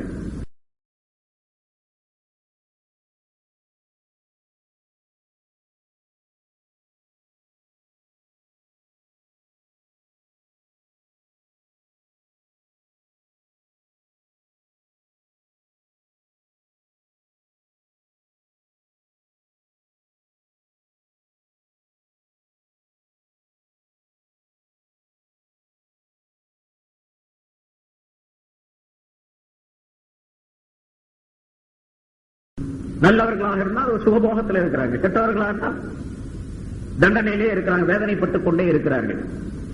இப்ப நல்லவர்களுக்கு கிடைக்கக்கூடிய அந்த கூலி அந்த கபர்ல கொஞ்சம் கொஞ்சம் கிடைத்துக் கொண்டே இருக்கின்றது. ஆனா இன்னும் முழுமையாக கொடுக்கப்படல. முழுமையா எப்ப கொடுக்கப்படும்? கியாமத்தினால கேள்வி கேட்டு எல்லாம் முடிந்த பின்னால அந்த நன்மை தீமைகள் எடை போடப்பட்டு அதுக்கு பின்னால் சிராத்து முஸ்தகீம் என்ற பாலத்தை கடந்து சொர்க்கத்துக்கு போன பின்னால நிரப்பமாக கொடுக்கப்படும். அதைத்தான் அல்லாஹ் தஆலா இங்கே சொல்லுகின்றான், வஇன்னமா துவஃபௌன, நீங்கள் நிரப்பமாக கொடுக்கப்படுவதெல்லாம் உஜூரக்கும், உங்களுடைய கூலிகள், உங்களுடைய கூலிகள் நிரப்பமாக கொடுக்கப்படுவதெல்லாம் யௌமல் கியாமத், கியாமத் நாளில் தான். நீங்கள் இந்த உலகத்தில் செய்தது நன்மையாக இருந்தால் அது நன்மையாக கொடுக்கப்படும், தீமையாக இருந்தால் தீமையாக கொடுக்கப்படும். அதனால் ஸல்லல்லாஹு அலைஹி வஸல்லம் சொன்னார்கள், கபர் இருக்கின்றதே அது சொர்க்கத்தினுடைய ஒரு பகுதி அல்லது நரகத்தினுடைய ஒரு பகுதியாக இருக்கும். முன்னால் அந்த ஹதீஸ் சொல்லப்பட்டது, அல் கபரு ரௌலத்தும் மின் ரியாதில் ஜன்னah, கபர் என்பது சொர்க்கத்தினுடைய பூங்காக்களில் ஒரு பூங்காவாக இருக்கும் நல்லவராக இருந்தார். அவர் சுப்ரத்தும் மின் ஹுபரின் நீரான், நரகத்தினுடைய படுகுழிகளில் ஒரு படுகுழியாக இருக்கும் கெட்டவராக இருந்தார். இப்ப ரெண்டுமே அந்த கூலி கொடுக்கப்படுவதில் கொஞ்சம் கொஞ்சம் இங்கேயும் அல்லாஹ் தஆலா கொடுத்துக்கிட்டே வந்துடுறான், மீதியத்தான் அங்க கொடுப்பான். நிரப்பமாக கொடுப்பது பிறகு கேள்விகள் கேட்கப்பட்ட பின்னால் என்பதையும் அல்லாஹ் தஆலா தெரியப்படுத்துகின்றான். அதனால பின்னால் அது கடைசியில தானே கிடைக்கணும், அது வரைக்கும் மனிதனுக்கு எந்த விதமான பிரச்சனையும் இல்லை அப்படிங்கிறது கிடையாது. அதனால அல்லாஹ் தஆலா இந்த வாசகத்தை துவஃபௌன, இன்னமா துவஃபௌன தௌஃபியா, அது நிரப்பமாக தரப்படுவது அப்படிங்கிற வார்த்தையின் மூலமாக குறிப்பிடுகின்றார். சரி, அப்படி நிரப்பமாக தரப்படக்கூடிய அந்த நாளிலே ஃபமன் ஸுஹ்ஸிஹ அனின் நார், எவர் ஒருவர் நரகத்தை விட்டும் தூரமாக்கப்பட்டு வஉதுகிலல் ஜன்னah, சொர்க்கத்தில் நுழைவிக்கப்படுகின்றாரோ ஃபகத் ஃபாஸ், அவர் வெற்றியடைந்து விட்டார் என்பதாக அல்லாஹ் தஆலா குறிப்பிடுகின்றார். ஒரு மனிதர் வெற்றி அடைவது இரண்டு செயல்களை கொண்டு, இரண்டு நிகழ்ச்சிகளை கொண்டு. நரகத்தை விட்டும் அப்பாற்படுத்தப்பட வேண்டும், அவர் சொர்க்கத்தில் நுழைவிக்கப்பட வேண்டும். அதனால அல்லாஹ் தஆலா கேட்கும் போது, யா அல்லாஹ் எனக்கு சொர்க்கத்தை கொடு அப்படின்னு மட்டும் கேட்டுக்கிட்டே இருக்கக்கூடாது, நரகத்தை விட்டு என்னை காப்பாற்று அப்படின்னு கேட்டுக்கிட்டே இருக்கணும். அது எல்லாருக்கும் ஒட்டுமொத்தமாக எல்லா துஆக்களையும் சேர்த்துக் கொள்ளக்கூடிய ஒரு துஆவிலே அல்லாஹ் தஆலா நமக்கு கற்றுத் தருகின்றார்.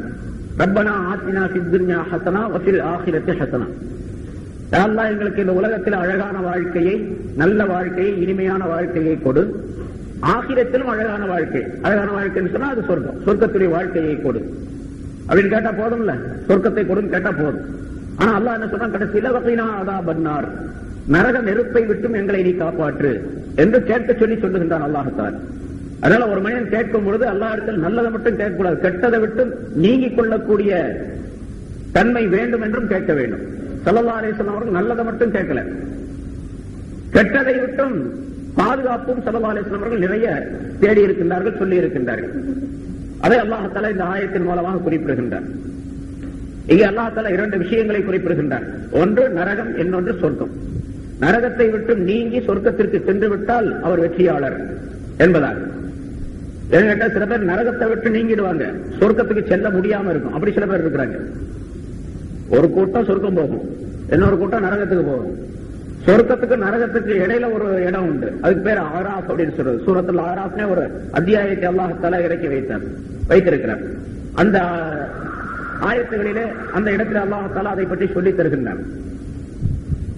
ஆராஃப் அப்படின்னு சொல்லி சொர்க்கத்துக்கு நரகத்துக்கு இடையில உள்ள ஒரு பகுதி, அது உயரமான ஒரு மதில் சுவர் மாதிரி இருக்குன்னு வச்சுக்கலாம், மதில் சுவர் மாதிரி ஒரு பகுதி. அது மேல அவர்கள் வைக்கப்பட்டு இருப்பார்கள், அமர்த்தப்பட்டு இருப்பார்கள். அந்த இடத்திலிருந்து பார்ப்பாங்க, அவங்களுக்கு சொர்க்கத்தை பார்க்கக்கூடிய நிலையும் நரகத்தை பார்க்கக்கூடிய நிலையும் உண்டாக்கப்படும். அவர்களுக்கு இப்படி கொஞ்ச நேரம் பார்ப்பாங்க, சந்தோஷப்படுவாங்க. அதாவது சொர்க்கத்தை பார்த்தா ரொம்ப ஆனந்தமா இருக்கும், சிரிச்சுக்கிட்டே உட்கார்ந்து. திடீர்னு இந்த பக்கம் பார்ப்பாங்க, பார்த்தா நரகம். அவங்க எல்லாம் வேதனைப்பட்டிருப்பாங்க, இந்த பக்கம் பார்த்தா அழுவாங்க. இவங்களுக்கு சொர்க்கம் இல்ல நரகம் இல்ல அப்படின்னு இருக்கும். அஸ்ஹாபுல் ஆராஃப், ஆராஃப் வாசிகள் என்பதாக அல்லாஹ் அவர்களை குறிப்பிடுகின்றார். அந்த ஆராஃப் வாசிகளிலேயும் கூட சில பேர் இப்படி இருப்பாங்க, அவருடைய முகம் நரகத்தின் பக்கமே திருப்பப்பட்டு இருக்கும், சொர்க்கத்தின் பக்கம் திரும்பவே முடியாது. நம்ம இஷ்டத்துக்கெல்லாம் அங்க திருப்ப வைக்க முடியாது முகத்தை கூட. அல்லாஹ் தஆலாவுடைய கட்டளை வந்தா தான் திருப்ப முடியும், இல்லாட்டி திருப்ப முடியாது. நரகத்தின் பக்கமே திருப்பி வச்சிருப்போம் அல்லாஹ் தஆலா. அவரை நரகத்தின் பக்கமே பார்த்துக்கிட்டே இருக்கக்கூடிய அவரு கொஞ்ச நாள் கழிச்ச உடனே, கொஞ்ச நாள் சொன்னா எத்தனையோ ஆயிரக்கணக்கான ஆண்டுகள், அதுக்கு பின்னால் அவர் கேட்பார், யா அல்லாஹ் என்ன இந்த நரகத்தை பார்த்துக்கிட்டே இருக்க சொல்லி அது பார்த்துக்கிட்டே இருக்கிறதே பெரிய தண்டனையா இருக்கு. அதனால கொஞ்சம் அப்படி முகத்தை நேரா திருப்பி விடும். நரகத்தை விட்டு இப்படி திருப்பி போதும் அப்படின்னு அது ரொம்ப நாள் கேட்டுக்கிட்டே இருப்பார். அல்லாஹ் ஒரு நாள் ஒரு மலக்கு அனுப்பி முகத்தை திருப்ப சொல்லி ஆர்டர் போட்டுருவான். அல்லாஹ் தாலா சொன்னா தான் நடக்கும். அவர் திருப்பிக்குவார். திருப்பினா சொர்க்கத்தின் பக்கம் பார்க்கக்கூடிய ஒரு அற்புதமான காட்சியை அல்லாஹ் தாலா உண்டாக்கி வைக்கிறான். அப்புறம் சொர்க்கத்தின் பக்கம் பார்த்து கொண்டே இருப்பார். அவர் பார்த்துக்கிட்டே இருப்பார். ரொம்ப நாள் பார்த்துக்கிட்டே இருப்பார். அங்கே நடைபெறக்கூடிய இனிமையான காட்சிகள் அதெல்லாம் அவருக்கு தெரியும். சொர்க்கவாசிகள் நடமாடக்கூடிய இல்லை, அவர்கள் பெறக்கூடிய இன்பங்கள் அவர் எல்லாம் பார்த்துட்டே இருப்பார். இவருக்கு ரொம்ப ஆசை, ரொம்ப இதா இருக்கு. யாரெல்லாம் இவ்வளவு நாள சொர்க்கத்தை பார்த்துக்கிட்டே இருக்கிறேன், கொஞ்சம் அந்த ஓரத்துல கொண்டு போய் விட்டுட்டீங்கன்னா நல்லா இருக்குமே அப்படின்னு சொல்லி சொல்லுவாங்க. சொர்க்கத்துல இந்த வாசல் கிட்ட உள்ள கூட வேண்டியதில்லை, இந்த செருப்பு விருப்பு போடுறாங்களோ அந்த இடத்துல விட்டு போய் விட்டுருவோம். அப்போ ஒரு மலக்கு அல்லாஹ் தஆலா அனுப்புவான். ஸல்லல்லாஹு அலைஹி வஸல்லம் அவர்கள் சொல்லுகின்றார்கள், ஒரு மலக்கை அனுப்புவான். சரி, இப்ப அதை கொடுத்துட்டா இருந்தாலும் ஒண்ணும் கேட்க மாட்டேன், நிச்சயமா கேட்கவே மாட்டேன், அது போதும், சொர்க்கத்துக்கிட்ட கொண்டு போய் விட்டுட்டா போதும் அப்படின்னு. சரி, அவரை கொண்டு போய் சொர்க்கத்துக்கிட்ட அல்லாஹ் தஆலா விட்டுரும், அந்த வாசல்ல விட்டுரும். அதுக்கு மேல போக முடியாதவனால நம்ம நினைக்கலாம் ஓடி போயிடலாமே அப்படின்ட்டு, போகலாம் முடியாது. அந்த இடத்துல உட்கார்ந்து இருப்பாரு. சொர்க்கவாசிகள் உள்ள அந்த இன்பங்கள்லாம் பார்த்துக்கிட்டே இருப்பார். இப்ப சொர்க்கத்தினுடைய அந்த இனிமையான காற்று வாடை எல்லாம் வீசிக்கிட்டு இருக்கும் இருக்கு, பார்த்துக்கிட்டே. ரொம்ப நாள் கழிச்ச உடனே சொர்க்கத்துக்கு வெளியே இருக்கிறாரு. இப்ப கேட்டுக்கு வெளியே, யாரெல்லாம் இந்த கேட்டுக்கு வெளியவே ரொம்ப நாள் உட்கார வச்சிருக்கிறீங்க, கொஞ்சம் அப்படி உள்ள கொண்டு போய் வச்சுட்டீங்கன்னா நல்லா இருக்குமே அப்படின்னு சொல்லி சொல்லுவார். அதே மலைக்கு வருவார். என்ன பாருங்க, ரொம்ப நாளா உனக்கு முதல்ல சொன்னேன் இல்லையா, நான் இது தவிர வேற எதையும் கேட்க மாட்டேன் அப்படின்னு சொல்லி சொன்னேன். இப்ப ரொம்ப ஆசையா இருக்கு, கொஞ்சம் முன்னால கொண்டு போய் வச்சுட்டேன். சரி, இப்ப உள்ள கொண்டு போய் விட்டுற சொல்றேன், அல்லாஹ் தஆலா சொல்ல விட்டுற சொல்றேன், அதுக்கு மேல எதுவும் கேட்க மாட்டேன், நிச்சயமா இதுக்கு மேல எதுவுமே கேட்க மாட்டேன், அது போதும். சரி, உள்ள கொண்டு போய் வச்சிருவோம். அல்லாஹ் தஆலா அந்த இடத்துல இருந்துகிட்டே இருப்பாரு. ரொம்ப நாள் கழிச்ச உடனே மறுபடியும் யாரெல்லாம் இந்த சொர்க்கவாசிகள்லாம் இவ்வளவு இன்பமா இருக்கிறாங்களா, அதை பார்த்து பார்த்து எனக்கு ரொம்ப கஷ்டமா இருக்குது, அந்த இன்பங்களை அனுபவிக்கக்கூடிய ஒரு நிலையை எனக்கு கொஞ்சம் நீ கொடுத்தீங்கன்னா நல்லா இருக்குங்க, கொஞ்சம் உள்ள சொர்க்கத்துக்கு உள்ள அப்படி போற மாதிரி ஒரு ஏற்பாடு செஞ்சு நல்லா இருக்கு. அப்புறம் அந்த மலைக்கு அல்லாஹ் தஆலா அனுப்புவான். ஏன்பா நீ முதல்ல என்கிட்ட வாக்குறுதி செஞ்சியா இல்லையா, நம்ம வேற கேட்க மாட்டேன் சொன்னேன், இப்ப ரொம்ப ஆசையா இருக்கு, உள்ள கொண்டு விட்டா நல்லா இருக்கு அப்படின்னு சொன்னோன்னா அல்லாஹ் தஆலா சொல்லுவானா. ஸல்லல்லாஹு அலைஹி வஸல்லம் அவர்கள் சொல்லுவாங்க. ஸல்லல்லாஹு அலைஹி வஸல்லம் இடத்துல சிரிச்சாங்க. சிரிச்சிட்டு சொன்னாங்க, அல்லாஹ் தஆலா சிரிச்சிடுவான், சரி நீ உள்ள போ, உனக்கு சொர்க்கத்துல இந்த நீ துனியாவில வாழ்ந்து கொண்டிருந்தா அல்லவா, இந்த பூமியை போன்று பல மடங்கு விசாலம் உள்ள இடம் உனக்கு வழங்கப்படும் அப்படின்னு சொல்லி அல்லாஹ் தஆலா சொல்லிடும். பூமியை போல, புரசவாகத்தை போல இல்ல, இந்த பூமி எவ்வளவு பெருசு இருக்குது, 24,000 அதாவது 42,000 கிலோமீட்டர் சுத்தளவு, அவ்வளோ பெரிய இடம். அதல்ல, இத போல பல மடங்கு இடம் உனக்கு சொந்தம் அப்படின்னு சொல்றோம். அந்த மனிதன் கேப்பா, யாரெல்லாம் எனக்கு கிண்டல் பண்றியான்னு கேட்பான். அந்த ஆளு சொர்க்கத்தை உள்ள இருந்து வெளியே இருந்து உள்ள கொண்டு போய் வச்சுக்கிச்சா முதல்ல மாட்டேன்னு சொல்லிட்டு இருந்தான். இப்போ இந்த பூமியை போல பல மடங்கு இடம் அப்படின்னு சொன்னா, இந்த பூமியை போன்று பல மடங்கு இடம் அவனுக்கு கிடைக்கும். இந்த கடைசியில போறான் பாருங்க அந்த ஆளு, முதல்ல போனவங்களுக்கு எல்லாம் எவ்வளவு பெருசு இருக்கு. இது சொர்க்கத்துடைய நிலை. அதனாலதான் ஸல்லல்லாஹு அலைஹி வஸல்லம் அவர்கள் சொல்லுகின்றார்கள், சொர்க்கத்தினுடைய இன்பம் எப்படிப்பட்டது என்று சொன்னால், அல்லாஹ் தஆலா சொல்லுவதாக ஸல்லல்லாஹு அலைஹி வஸல்லம் சொல்லுகின்றார்கள், அஅதத்து லிஇபாதியஸ் ஸாலிஹீன மா லா ஐனுன் ரஅத் வலா உதுனுன் சமிஅத் வலா ஹதர அலா கல்பி பஷர். என்னுடைய நல்லடியார்களுக்காக வேண்டிய சொர்க்கத்திலே ஏராளமான இன்பங்களை நான் தயார் செய்து வைத்திருக்கின்றேன். எந்த கண்களும் பார்த்திருக்க முடியாத இன்பங்கள், உலகத்தில் எந்த கண்ணாலையும் பார்த்திருக்க முடியாது.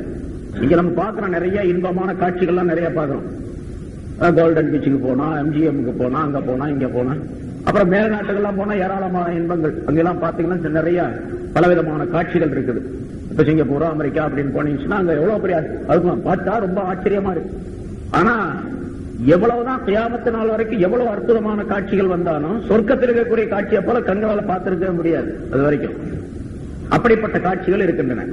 அதே போன்று காதினால் கேட்டிருக்கவும் முடியாது, யாரும் கேள்விப்பட்டிருக்க கூட முடியாது. பார்த்திருக்கிறத கேள்விப்பட்டிருக்கவே முடியாது. கேள்விப்பட்டிருப்பதும் கூட அல்ல, எந்த மனிதனுடைய இதயத்திலும் அது போன்று ஒரு எண்ணம் வந்தே இருக்காது, இப்படியெல்லாம் இன்பம் இருக்குமா அப்படின்னு ஒரு எண்ணம் வந்து கூட இருக்காது. அப்படிப்பட்ட இன்பங்களை என்னுடைய நல்லடியார்களுக்காக நான் தயார் செய்திருக்கின்றேன் என்று ஸல்லல்லாஹு அலைஹி வஸல்லம் அவர்கள் சொல்லிட்டு, வேணும்னா இந்த ஆயத்தை நீங்க ஓதி பாருங்களேன். வக்ரஊ இன் ஷி'தும், நீங்கள் வேண்டுமானால் இதை ஓதி பாருங்கள். ஃபலா தஅலமு நஃப்ஸும் மா உஃபிய லஹும் மின் குர்ரத்தி அய்யுனின் ஜஸாஅன் பிமா கானூ யஅமலூன் என்று அல்லாஹ் தஆலா சொல்லுகின்றான்.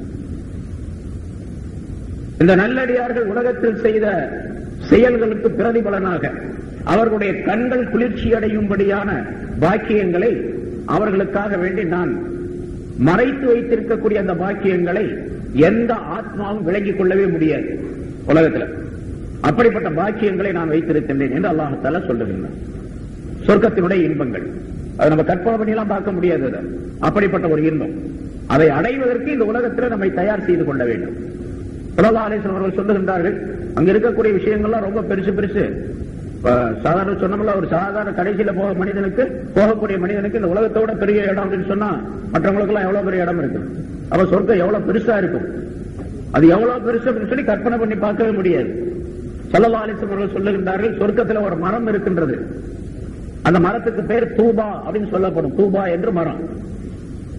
அந்த சொர்க்கத்துடைய அந்த மரத்துக்கு நிழல் இருக்கும். மரம் சொன்னா பெரிய ஆலமரம், அரச மரம் அப்படின்னு சொல்ல, அரச மரம் சொன்னா ரொம்ப பெருசா இருக்குது இல்ல, ஆலமரம். அது மாதிரி பெரிய மரம். எவ்வளவு பெரிய மரம் அப்படின்னு கேட்டா, அந்த மரத்துடைய நிழலில் வேகமாக செல்லக்கூடிய ஒரு குதிரை வீரன் ஒரு குதிரையில ஏறி 100 ஆண்டுகள் செல்ல முடியும். அந்த நிழல்லையே, மரத்துடைய நிழல்ல 100 வருஷம் போகலாம். குதிரையில நடந்தல்ல.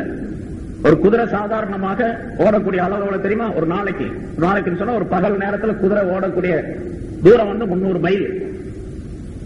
மைல் ஓடும். கிட்டத்தட்ட 450-480 கிலோமீட்டர் ஆகுது. கிட்டத்தட்ட 500 கிலோமீட்டர் வச்சுங்களேன் ஒரு நாளைக்கு ஓடக்கூடியது. அது மாதிரி 100 வருஷத்துக்கு ஓடிச்சுன்னு சொன்னா எவ்வளவு தூரம் இருக்கும்? அவ்வளவு தூரம் அந்த மரத்தினுடைய நிழல் இருக்கும். அப்படின்னா மரம் எவ்வளவு பெருசு இருக்கும் அப்படின்னு ஸல்லல்லாஹு அலைஹி வஸல்லம் சொல்லி காட்டுகின்றார்கள்.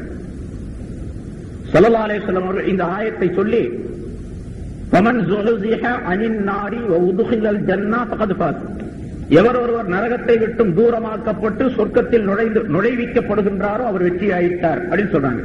அல்லாஹ் தஆலா சொல்றான். அதுக்கு ஸல்லல்லாஹு அலைஹி வஸல்லம் சொல்றாங்க, எவர் ஒருவர் நரகத்தை விட்டும் தூரமாக்கப்பட்டு சொர்க்கத்தில் நுழைவிக்கப்பட வேண்டும் என்று விரும்பினால், யாருக்காவது அப்படி விருப்பம் இருந்தால் நரகத்தை விட்டும் தூரமாக்கப்பட்டு சொர்க்கத்திற்குள் நுழையணும். அதுதான் எல்லாருக்கும் தெரியும். அப்படி இருந்தா என்ன செய்யணும் தெரியுமா? பல் யுதுரிக்குஹு மனியத்துஹு வஹுவ யுமினு பில்லாஹி வல் யௌமில் ஆகிர். அவர் மௌத்தாகக்கூடிய நேரத்தில் அல்லாஹ்வையும் ஆகிரத்தையும், அல்லாஹ்வையும் மறுமையினாலையும் ஈமான் கொண்டவராயிருக்கும் நிலைமையில் அவருடைய மௌத்து வரட்டும், அவருக்கு வரட்டும். அவர் மௌத்து வரும்போது மூமினா, பக்கா மூமினா இருக்கணும். அந்த நிலையில் மௌத்து வந்துச்சுன்னா சொன்ன சொர்க்கத்துக்கு போயிடுவார், நரகத்தை விட்டு தூரமாயிடுவார். அது மட்டுமல்ல, இன்னொரு செய்யணும். வல் யக்தி இலன் நாஸி மா யுஹிப்பு அன் யுக்தா இலைஹி. மனிதர்களிடத்தில் இவர் எப்படி நடந்து கொள்ள வேண்டும் என்றால், மற்றவர் இவரிடத்தில் எப்படி நடந்து கொள்ள வேண்டும் என்று விரும்புகின்றாரோ அப்படி இவர் மற்றவரிடத்தில் நடந்து கொள்ள வேண்டும். நீங்கெல்லாம் என்கிட்ட எப்படி நடந்து கொள்ளணும் அப்படின்னா எனக்கு ஒரு விருப்பம் இருக்குமா இல்லையா? அதே மாதிரி எல்லோரிடத்தில் நான் நடந்து கொள்ள வேண்டும். அது இன்னொரு ஹதீஸ்ல ஸல்லல்லாஹு அலைஹி வஸல்லம் இப்படி சொல்றாங்க, வஹிப்ப லின்னாஸி மா துஹிப்பு லினஃப்ஸிக். உனக்கு எது விருப்பமோ அதையே மற்றவர்களுக்கும் நீ விரும்பு. எனக்கு என்ன விருப்பமோ அதே மற்றவர்களுக்கு. எனக்கு என்ன விருப்பம்? இந்த உலகத்துல நான் சுகமா இருக்கணும், காசு பணம் நிறைய கிடைக்கணும், நல்லா சம்பாதிக்கணும், வீடு கட்டணும், பங்களா வாங்கணும், கார் வாங்கணும் அப்படின்லாம் நினைக்கிறேன்ல. அதே மாதிரி எல்லாருடைய, அவன் மட்டும் கார் வாங்கிட்டான், ஏன்டா வாங்கினாவன் அப்படின்னா, இப்ப நான் எனக்கு மட்டும் கார் வேணும், அவருக்கு மட்டும் கார் வேணாமா? அவருக்கு மட்டும் பங்களா, எனக்கு மட்டும் பங்களா வேணும், அவருக்கு மட்டும் பங்களா. அதே எனக்கு என்ன விருப்பமோ அதையே விரும்ப வேண்டும். அடுத்தவருக்கு கொடுக்கப்பட்டதுல பொறாமை இருக்கக்கூடாதுன்னு அர்த்தம். வஞ்சக எண்ணம் இருக்கக்கூடாது. அதே மாதிரி ஒவ்வொருவரும், இதுல நிறைய விளக்கங்கள் இருக்கு, ஏராளமான விளக்கங்கள். ஒருத்தர் கடை வச்சிருக்கிறாரு, அந்த கடை வச்சிருக்கிறவரு ஒரு மளிகை கடை வச்சிருக்காருன்னு வச்சுக்க, அவர் போய் இன்னொரு கடையில போய் சாமான் வாங்குறாரு. ஏதாவது ஒரு சாமான், ஜவுளி கடையில, இரும்பு கடையில. அந்த இரும்பு கடையில போய் சாமான்கள் அவருடைய தேவைக்காக வாங்கும்போது இரும்பு கடைக்காரன் குறைச்சலா நிறுத்து கொடுத்தான்னு வச்சுங்க, 1 டன்னுக்கு 3/4 டன்னு கொடுக்குறான் அப்படின்னு சொன்னா இவருக்கு எப்படி இருக்கும்? ரொம்ப மோசமான ஆளுங்க, 1 டன்னுக்கு 3/4 டன் இருக்கிறான் அப்படின்னு. இதே செயலை இவர் மளிகை கடை வச்சிருக்காருல்ல, இவர் செய்யணும். கலப்படம் செய்யக்கூடாது, அளவு நிறுவையில குறைவு செய்யக்கூடாது. இப்ப அவருக்கு மாதிரி தானே இவருக்கும், இவர் மாதிரி தானே அவரும் இருக்கணும்னு விரும்புறாருல்ல, அதே மாதிரி இவரும் இருக்கு. அதான் அஹிப்பரின் நாஸி மா துஹிப்பு லினஃப்ஸிக் அப்படிங்கிறது. இதே மாதிரி ஒவ்வொரு செயலிலும் தனக்கு எது விருப்பமோ அதையே மற்றவருக்கும் விரும்ப வேண்டும். அது அல்லாததை மற்றவர் எப்படியோ போயிட்டு நமக்கு மட்டும் இப்படி சுகமா இருக்கக்கூடிய நன்றாக இருக்கக்கூடிய நிலை வேண்டும் அப்படின்னு விரும்பினா அந்த மனிதர் சொர்க்கம் போக முடியாது, நரகத்தை விட்டு தூரமாக முடியாது அப்படிங்கிறாங்க. ஆக 2 விஷயங்கள். சொர்க்கத்திற்கு செல்ல வேண்டும் என்று சொன்னால் நரகத்தை விட்டு தூரமாக 2 விஷயங்களை ஸல்லல்லாஹு அலைஹி வஸல்லம் சொல்லுகின்றார்கள். மரணம் வரக்கூடிய நேரத்தில் அல்லாஹ்வையும் ஆகிரத்தையும் நம்பிக்கை கொண்ட சரியான மூமினாக அவர் இருக்க வேண்டும். பிறகு அதற்காக வேண்டி உலகத்தில் வாழக்கூடிய நேரத்தில் தன்னை தயார்படுத்திக் கொள்ள வேண்டும். அதுதான் மற்றவர்களுக்கு என்ன, தனக்கு என்ன விருப்பமோ அதையே மற்றவர்களுக்கு விரும்புவது. இவருக்கு எப்படி நிகழ வேண்டும் என்று விரும்புகின்றாரோ அதே போன்று மற்றவருக்கு வர வேண்டும், நிகழ வேண்டும். அதை அல்லாஹ் தஆலா குர்ஆன்ல மற்றொரு இடத்துல சொல்வது முன்னால் அந்த ஆயத் சொல்லப்பட்டிருக்கு. வலா தமூத்துன்ன இல்லா வ அன்தும் முஸ்லிமூன். நீங்கள் முஸ்லிம்களாக இருக்கும் நிலைமையிலே தவிர மௌத்தாக வேண்டாம் என்று அல்லாஹ் குறிப்பிடுகின்றார். நீங்கள் மரணிக்கக்கூடிய நேரத்தில் முஸ்லிமாக இருக்க வேண்டும். முஸ்லிமாக இருக்க வேண்டும் என்று சொன்னா வெறுமனே பேர் அப்துல் காதர் அப்துல்லான் பேர் இருக்கிறதல்ல, இஸ்லாத்துடைய காரியங்கள் அனைத்தையும் செய்து முடித்தவராக இருக்கும் நிலைமையில் அப்படின்னு அர்த்தம். எல்லா காரியங்களையும் செய்து முடித்த நிலையில நீங்க எந்த கடமைகளிலும் பழுது இருக்கக்கூடாது. அப்படி ஏதாவது பழுது குறைகள் இருந்திருந்தால் அதற்காக வேண்டி அந்த குறைகளை நிவர்த்தி செய்வதற்கு என்ன சட்டங்கள் உண்டுமோ அதை செய்து முடித்தவராக இருக்க வேண்டும். முஸ்லிமாக இருக்கும் நிலைமையிலே தவிர நீங்கள் மௌத்தாக வேண்டாம் என்பதாக சொல்றார். முஸ்லிமாகத்தான் மௌத்தாக வேண்டும். மரணமாக கூடிய நேரத்தில் முஸ்லிமாக மௌத்தாகணும் அப்படின்னு சொன்னா இருக்கக்கூடிய நேரத்தில் முஸ்லிமாக வாழ்ந்து கொண்டிருக்க வேண்டும். மௌத்தாகும் போதுதானே முஸ்லிமா மௌத்தாக சொல்லியிருக்கோம் அல்லாஹ் தஆலா. அப்போ பாத்துக்கலாம் கடைசியில அப்படின்னு இருக்கிறார் ஒருத்தர். அது எப்ப மௌத்து வரும் தெரியாது. இவர் முஸ்லிமா அப்புறமேல ஆகலாம் முஸ்லிமாக அப்படின்னு நினைச்சுக்கிட்டே இருப்பார். திடீர்னு மௌத்து வந்து போயிடுவார். அதனால வாழ்ந்து கொண்டிருக்கக்கூடிய நேரத்திலேயே இஸ்லாத்தினுடைய சட்டங்களை கடைபிடித்து வாழ வேண்டும். இறக்கக்கூடிய தருணத்திலே அவர் இஸ்லாத்தின் மீது மௌத்தாகக்கூடிய பாக்கியத்தை அல்லாஹ் தஆலா தந்துடுவார். அதை அல்லாஹ் தஆலா சொல்லி காட்டுகின்றார். இங்க முதல்ல சொர்க்கத்தினுடைய அந்த இன்பங்களை அல்லாஹ் தஆலா குறிப்பிட்டு அதே போன்ற நரகத்தை விட்டு தூரமாக்குவது அதுல அல்லாஹ் தஆலா குறிப்பிடுகின்றார். நரகத்தை பயந்து கொள்ள வேண்டும் என்பதையும் அல்லாஹ் தஆலா இதன் மூலமாக குறிப்பிடுது. ஏன்னா நரகம் அப்படிங்கிறது அதே மாதிரி சொர்க்கம் எப்படி நம்முடைய கற்பனைக்கு அப்பாற்பட்டது அதே போன்று நரகம் அப்படித்தான். மனிதனுடைய எவ்வளவு பெரிய தண்டனை வேதனை அங்கே கொடுக்கப்படக்கூடிய பல்வேறு விதமான இடையூறுகள் துன்பங்கள் என்று நாம் கணக்கு போடுகின்றோமோ நினைத்து பார்க்கின்றோமோ அதை விட அதிகமா இருக்கும். நரகம் எப்படிப்பட்டது ஸல்லல்லாஹு அலைஹி வஸல்லம் அவர்கள் சொல்லுகின்றார்கள். இந்த ஆயத்திற்கு விளக்கம் எழுதக்கூடிய உலமாக்கள் அந்த ஹதீஸை சுட்டி காட்டுகின்றார்கள். ஸல்லல்லாஹு அலைஹி வஸல்லம் அல்லாஹ் தஆலா முதலாக நரகத்தை உண்டாக்கி படைத்து நரகம் படைக்கப்பட்டு தயார் நிலையில் இருக்கின்றது. இப்போ இனிமேல் படைக்கப்பட்டது கிடையாது, இப்ப படைக்கப்பட்டு ரெடியா இருக்குது. நரகத்தை உண்டாக்கி அல்லாஹ் தஆலா மலக்குகளை கொண்டு அதை ஊதுமாறு கட்டளையிட்டார். 1000 வருஷம் அதை ஊதினார்கள். 1000 வருஷம் எல்லா மலக்குகளும் சேர்ந்து ஊதினாங்க. அது சிவந்த நிறமாக ஆனது. நல்ல சிவப்பாயிடுச்சு. ஊத ஊத ஊத என்ன நல்ல சிவந்து போய் அப்படி கோல்டு மாதிரி ஆயிடுச்சு.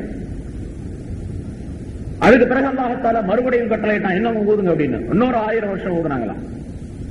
அது 1000 வருஷம் மறுபடியும் ஊதின உடனே வெண்மை நிறமாக ஆயிடுச்சு, வெள்ளை நிறமா போச்சு. அந்த மேலெல்லாம் சாம்பல் பூத்து அப்படியே உள்ள கடிஞ்சு இருக்குது, மேல சாம்பல் பூத்து அப்படியே இருக்குது. சில நெருப்பை நம்ம ஊதும் போது ஊதி அப்படியே விட்டுட்டோம் சொன்னா கொஞ்ச நேரத்தில் சாம்பல் மேல படந்துடும், உள்ள நெருப்பு இருக்கும், மேல பார்த்தா நெருப்பு மாதிரி தெரியாது.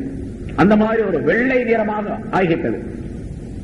அப்புறம் மறுபடியும் அல்லாஹ் தஆலா அதை ஊதச் சொன்னான். மறுபடியும் 3வது ஒரு 1000 ஆண்டுகள் ஊதப்பட்டன.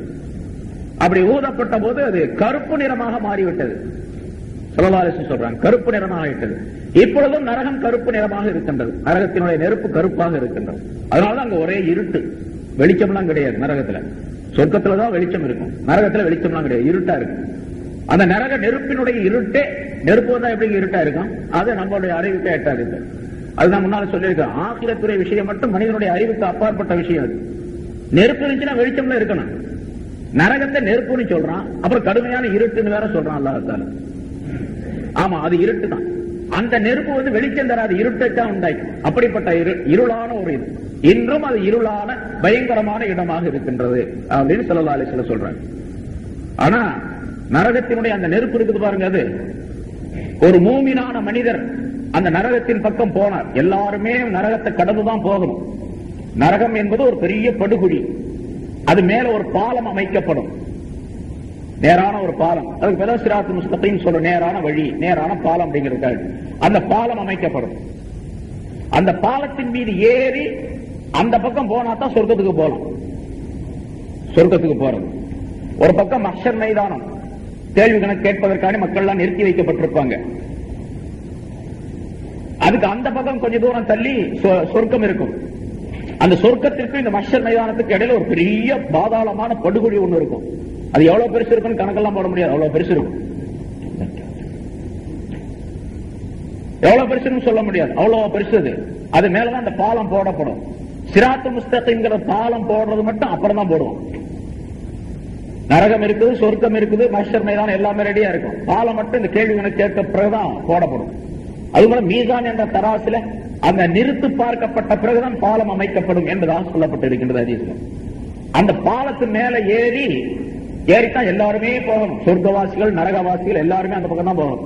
அதனால அல்லாஹ் தஆலா குர்ஆன்ல ஒரு இடத்தில் சொல்லுகிறான், வயின்மின்கும் இல்லா வாரிதுஹா, உங்களில் எவருமே அந்த நரகத்திற்கு வராமல் போக முடியாது அப்படிங்கிறான். நரகத்துக்கு வந்துட்டு தான் எல்லாருமே போகணும். நபிமாரா இருந்தாலும் சரி, அவுலியாவா இருந்தாலும் சரி, சாதாரண மோமின் எல்லாருமே அந்த வழியா தான் போகணும், அதை கடந்து தான் போகணும். அப்ப அந்த பாலத்து மேல ஏறி போகும்போது சிலர் மின்னல் வேகத்துல போயிடுவாங்க, சில பேர் குதிரை வேகத்துல போவாங்க, சில பேர் மெதுவா போவாங்க, அதை விட மெதுவா போவாங்க, சில பேர் தவழ்ந்து போவாங்க. பாவங்கள் செய்தவர்களாக இருந்தால் கால இருந்து அப்படியே கீழே விழுந்து நரகத்துக்குள்ள விழுந்துடுவாங்க. அதுல அந்த பாலம் எவ்வளவு பெருசு இருக்கும்? நம்ம இங்கெல்லாம் பிரிட்ஜ் போடுறாங்களா அவ்வளவு பெருசு? நான் ஒரு ஆள் கேட்டாரு, அந்த பாலம் சொல்லாது எந்த சிமெண்ட்ல கட்டப்பட்டிருக்கும் அப்படின்னா, இங்க நிறைய சிமெண்ட் கம்பெனிகள் இருக்கு, எந்த சிமெண்ட்ல கட்டப்பட்டது அப்படின்னு. அது அல்லாஹ் தஆலாவுடைய குத்ரத் என்ற சிமெண்டால் கட்டப்பட்டது. அதனால அது எவ்வளவு மெல்லிசா இருக்கும் அப்படிங்கறது ஹதீஸ்ல சொல்லப்படுகின்றது. ஒரு முடியை விட மெல்லிசா இருக்காது. அது மேல எப்படி அது நடக்கிறது? இது பார் விளையாடுற மாதிரி எப்படி போறது? பார்னா கூட அது கம்பியில இருக்குது, இதுல முடிய கூட பிரச்சனை எப்படி போறது? சின்னதுதான். முடியை விட சின்னது, வாளை விட கூர்மையானது அப்படின்னு சொல்லப்பட்டிருக்கு. வாள் கூர்மை இருக்கு பாருங்க, அதை விட கூர்மையா இருக்கு. அது மேலதான் நடந்து போகணும். நடந்து போறதுக்குரிய ஆற்றலை ஈமானின் மூலமாக பெற்றுக்கொள்ள முடியும், அமல்களின் மூலமாக பெற்றுக்கொள்ள முடியும். அங்க போய் பயிற்சி எல்லாம் செஞ்சு, இங்க பயிற்சி செஞ்சு பழகி அங்க பார் விளையாண்டு அங்க போய் போக முடியாது. இதுல இங்க பயிற்சி, இங்க உள்ள பயிற்சியை அமல் செய்ய வேண்டும். ஈமான் பக்காவா இருக்கணும், சரியா இருக்கணும், அமல் இருக்க வேண்டும். அதுல போல அப்படி போகும் பொழுது கெட்டவர்கள் எல்லாம் கீழே விழுந்து விடுவார், நல்லவங்களா போயிட்டே இருப்பாங்க. சில மூமின்கள் போகும் பொழுது ஹதீஸ்ல வருகின்றது, சில மூமின்கள் அந்த கடந்து போகும் பொழுது அவங்களுடைய ஈமானுடைய சுடர், ஈமானுடைய பிரகாசம் இருக்கு பாருங்க, ஒளி, அது ரொம்ப பிரகாசமா இருக்கும். அந்த பிரகாசமா இருக்கக்கூடிய அந்த ஈமானுடைய ஒளி பார்த்த உடனே இந்த நரக நெருப்பு இருக்குது பாருங்க, அது அணைந்து போகக்கூடிய சூழ்நிலை ஏற்படும். இந்த ஒளியினால், ஈமானுடைய ஒளியினால நரகத்தினுடைய நெருப்பு அணையக்கூடிய நிலை ஏற்படும். அப்ப அந்த நரக நெருப்பு அந்த மூமினை பார்த்து சொல்லுமா, ஜுஸ் யா மூமின், மூமினே நீ சீக்கிரமாக இங்கிருந்து போய்விடு, உன்னுடைய நூர் என்னுடைய நாரை அணைக்க பார்க்கிறது அப்படின்னு சொல்லி சொல்லுவோம். உன்னுடைய ஒளி என்னுடைய நெருப்பை அணைக்க பார்க்கின்றது, நீங்க சீக்கிரம் போயிடு அப்படின்னு சொல்லிட்டு அந்த நரகம் சொல்லும் என்பதாக குறிப்பிடுகின்றார். அப்படின்னா ஈமானுடைய நூறாணியத்துக்கு ரொம்ப பவர் இருக்குது. இந்த 3000 வருஷம் ஊதி கிடைக்கப்பெறக்கூடிய அந்த வெப்பம் இருக்கின்றது நரகத்தினுடைய, அதை விட பன்மடங்கு ஈமானுடைய பவர், ஈமானுடைய ஒளி. எங்க அந்த நரகத்தை கடந்துதான் போக வேண்டும் எல்லாருமே. அப்ப அமல் செய்தவர்கள் மிக விரைவாக அதிலிருந்து தப்பி போய் விடுவார்கள், அந்த பாலத்தின் மீது சென்று விடுவார்கள் என்பதையும் அல்லாஹ் ஸல்லல்லாஹு அலைஹி வஸல்லம் அவர்கள் சொல்லித் தருகிறார். அதான் நரகத்தை விட்டு தூரமாக்கப்பட்டால் அப்படின்னு அர்த்தம். நரகத்தில் போடப்படக்கூடிய மனிதர்களுடைய உடல்கள் எப்படி இருக்கும் அப்படிங்கறத முதல்ல நிறைய சொல்லி இருக்கிறோம். ஒரு மனிதனுடைய உடல் மிக இந்த உடலை அப்படி போட மாட்டான், இந்த பாடிய மனிதனுடைய இந்த நரகத்தில் போடப்படக்கூடிய மனிதனுடைய பாடி ரொம்ப பெருசாக ஆக்கப்படும். எவ்வளவு பெருசு?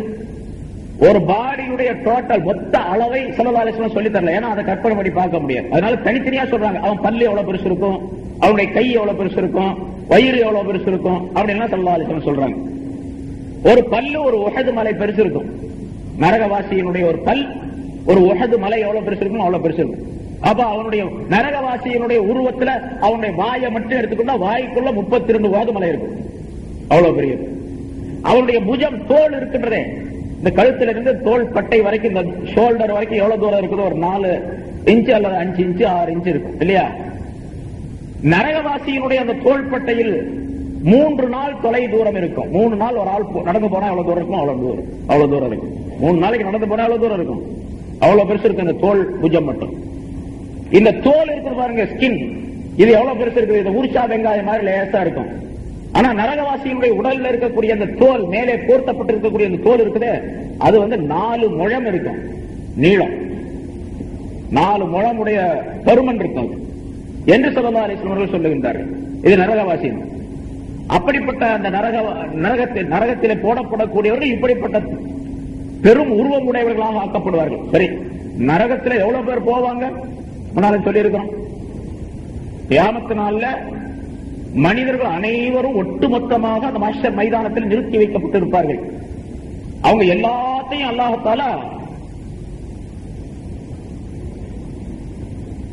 73 சப்புகளாக நிறுத்துவான். 73 சப்பு வரிசையாக நிறுத்துவான். 73 வரிசைகளாக நிறுத்துவான். நிறுத்தினதுல ஒரே ஒரு வரிசை மட்டும்தான், ஒரு சப்பு மட்டும்தான் சொர்க்கத்துக்கு போறவங்க. மீதி 72 சப்பு நரகத்துக்கு போறவங்க. 72 சப்புகளும் நரகத்திற்கு செல்லக்கூடியவர்கள். நம்ம எதுல இருக்கிறோமோ தெரியாது, கேட்டுக்கிட்டே இருக்கணும். அந்த சப்புல ஒரு சப்புல இருக்கிறோமா, அந்த 72 இருக்கிறோமா நமக்கு தெரியாது, கேட்டுக்கிட்டே இருக்க வேண்டியதெல்லாம். ஒரு சப்பு மட்டும்தான் சொர்க்கத்துக்கு போகும். மீதி உள்ள 72 சப்புகளும் நரகத்திற்கு போகக்கூடியவர்கள். அந்த 72 சப்புக்காரர்களையும் இவ்வளவு பெரிய உடம்பா படைச்சு அல்லாஹ் தஆலா போட்ட பின்னால நரகத்துக்கு அல்லாஹ் தஆலா கேட்பானா, உனக்கு வயிறு ரம்பிடுச்சா அப்படின்னு கேட்பான் அல்லாஹ் தஆலா. வயிறு ரம்பிடுச்சா உனக்கு? நரகம்ங்கிற பெரிய படுகொழியில் அது. எல்லாத்தையும் போட்ட பின்னால நீ நிரம்பி விட்டாயா அப்படின்னு கேட்பான். அல்லாஹ் குர்ஆன்ல சொல்லி காட்டுகின்றான், யௌம நகூலு லி ஜஹன்னம ஹலிம் தலதி, ஜஹன்னத்திடத்தில் நரகத்திடத்தில் நாம் கேட்கும் நாளில் ஹலிம் தலதி, நீ நிரம்பி விட்டாயா அப்படின்னு கேட்போம். அப்ப அது திருப்பி அல்லாஹ் இடத்துல கேட்கணும், ஹல் மின் மஸீத், இன்னும் இருக்குதா அப்படின்னு கேட்கணும். இன்னும் இருக்குதா அப்படின்னு கேட்கணும். அப்ப இனிமேல் போடுவதற்கு எதுவுமே இல்லை, எல்லாத்தையும் போட்டுருவான். மனிதர்கள், பெரும் பெரும் கற்கள், பாறைகள், சூரியன், சந்திரன் எல்லாத்தையும் கொண்டு போய் நரகத்தில் போட்டுருவான். சூரியன் சந்திரன் கூட கடைசியில் நரகத்தில் போட போறோம் அப்படின்னு சொல்லப்படுது. எல்லாமே கொண்டு போய் போட்டுருவோம். எல்லாமே இந்த உலோக சம்பந்தப்பட்ட பொருள்கள் தானே. அதாவது சூரியன் அப்படிங்கிறது வெப்பம், ஒரு பெரிய நெருப்பு கோலமாக இருக்கின்றது. அதே போல சந்திரனை எடுத்துக்கொண்டால் நிறைய கற்கள், மலைகள், அது இது நிறைய இருக்குது.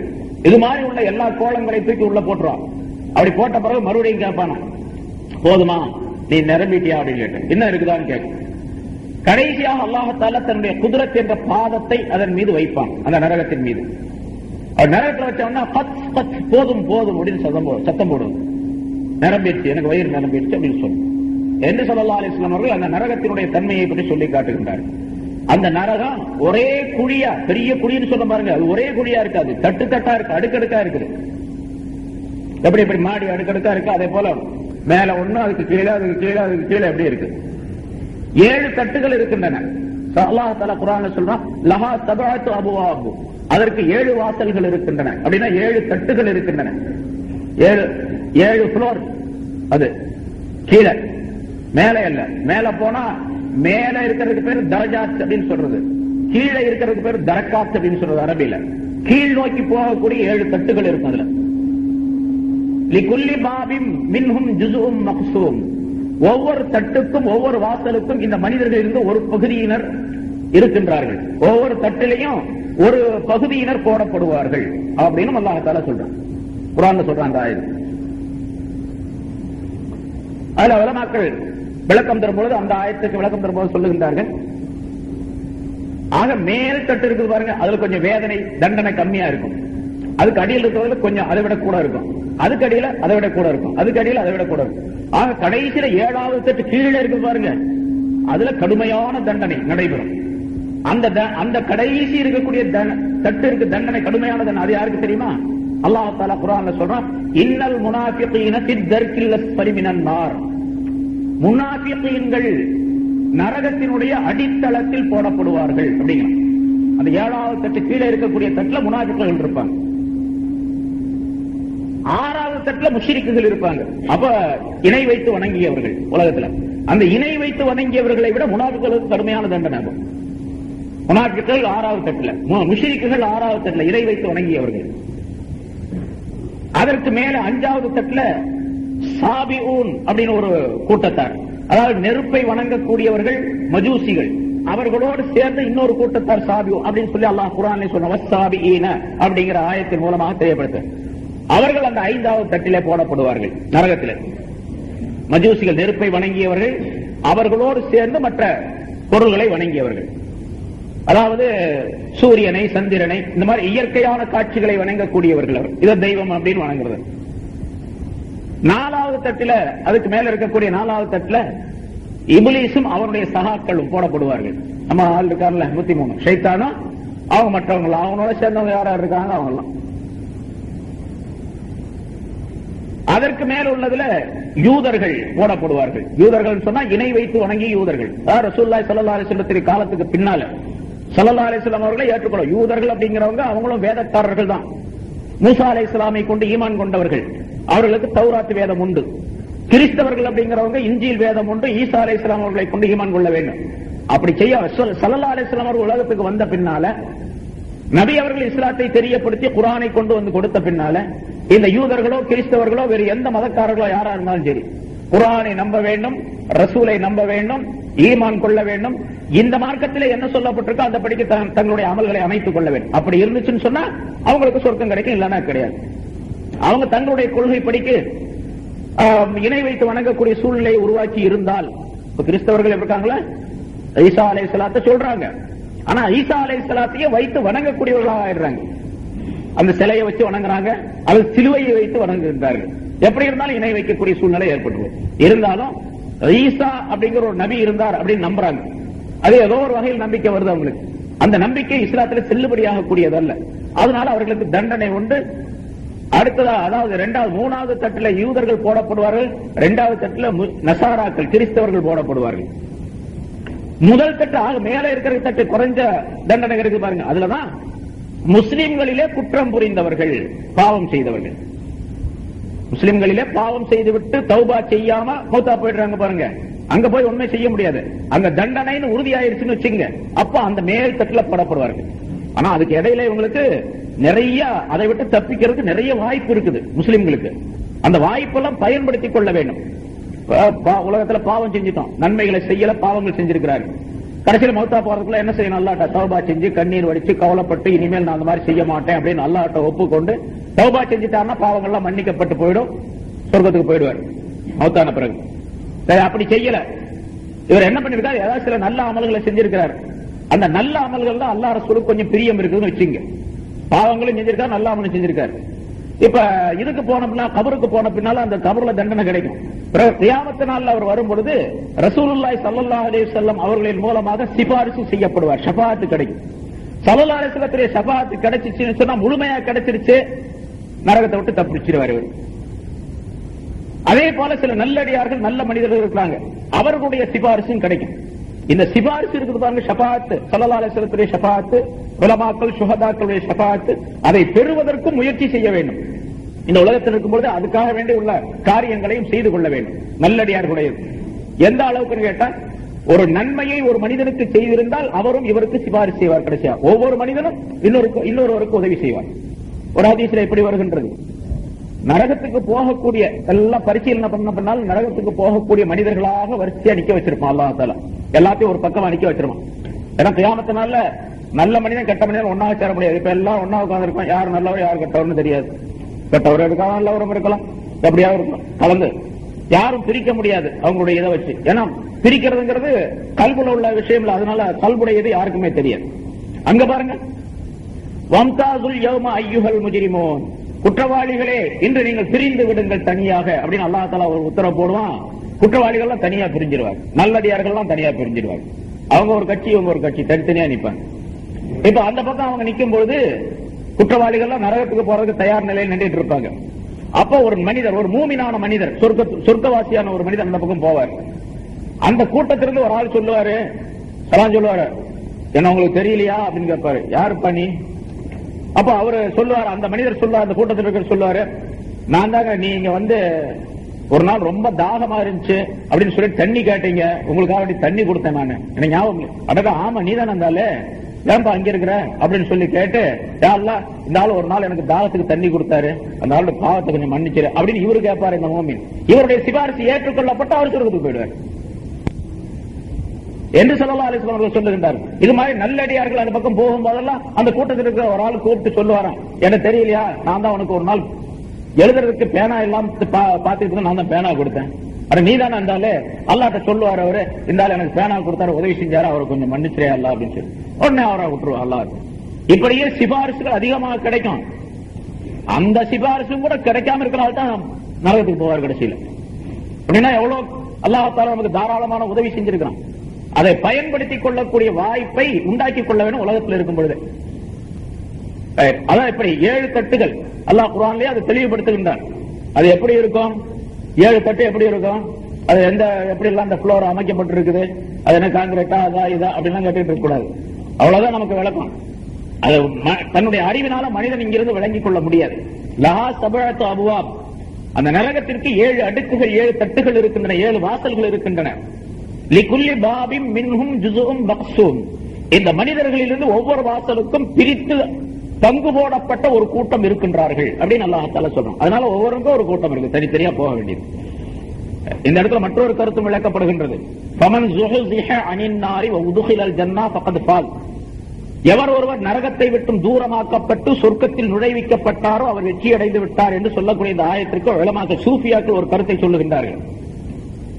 நரகம் சொர்க்கம் அப்படிங்கிறது மனிதனுடைய உடலுக்குள்ளே இருக்கக்கூடிய 2 பகுதிகளை அல்லாஹ் தஆலா குறிப்பிடுகின்றார்.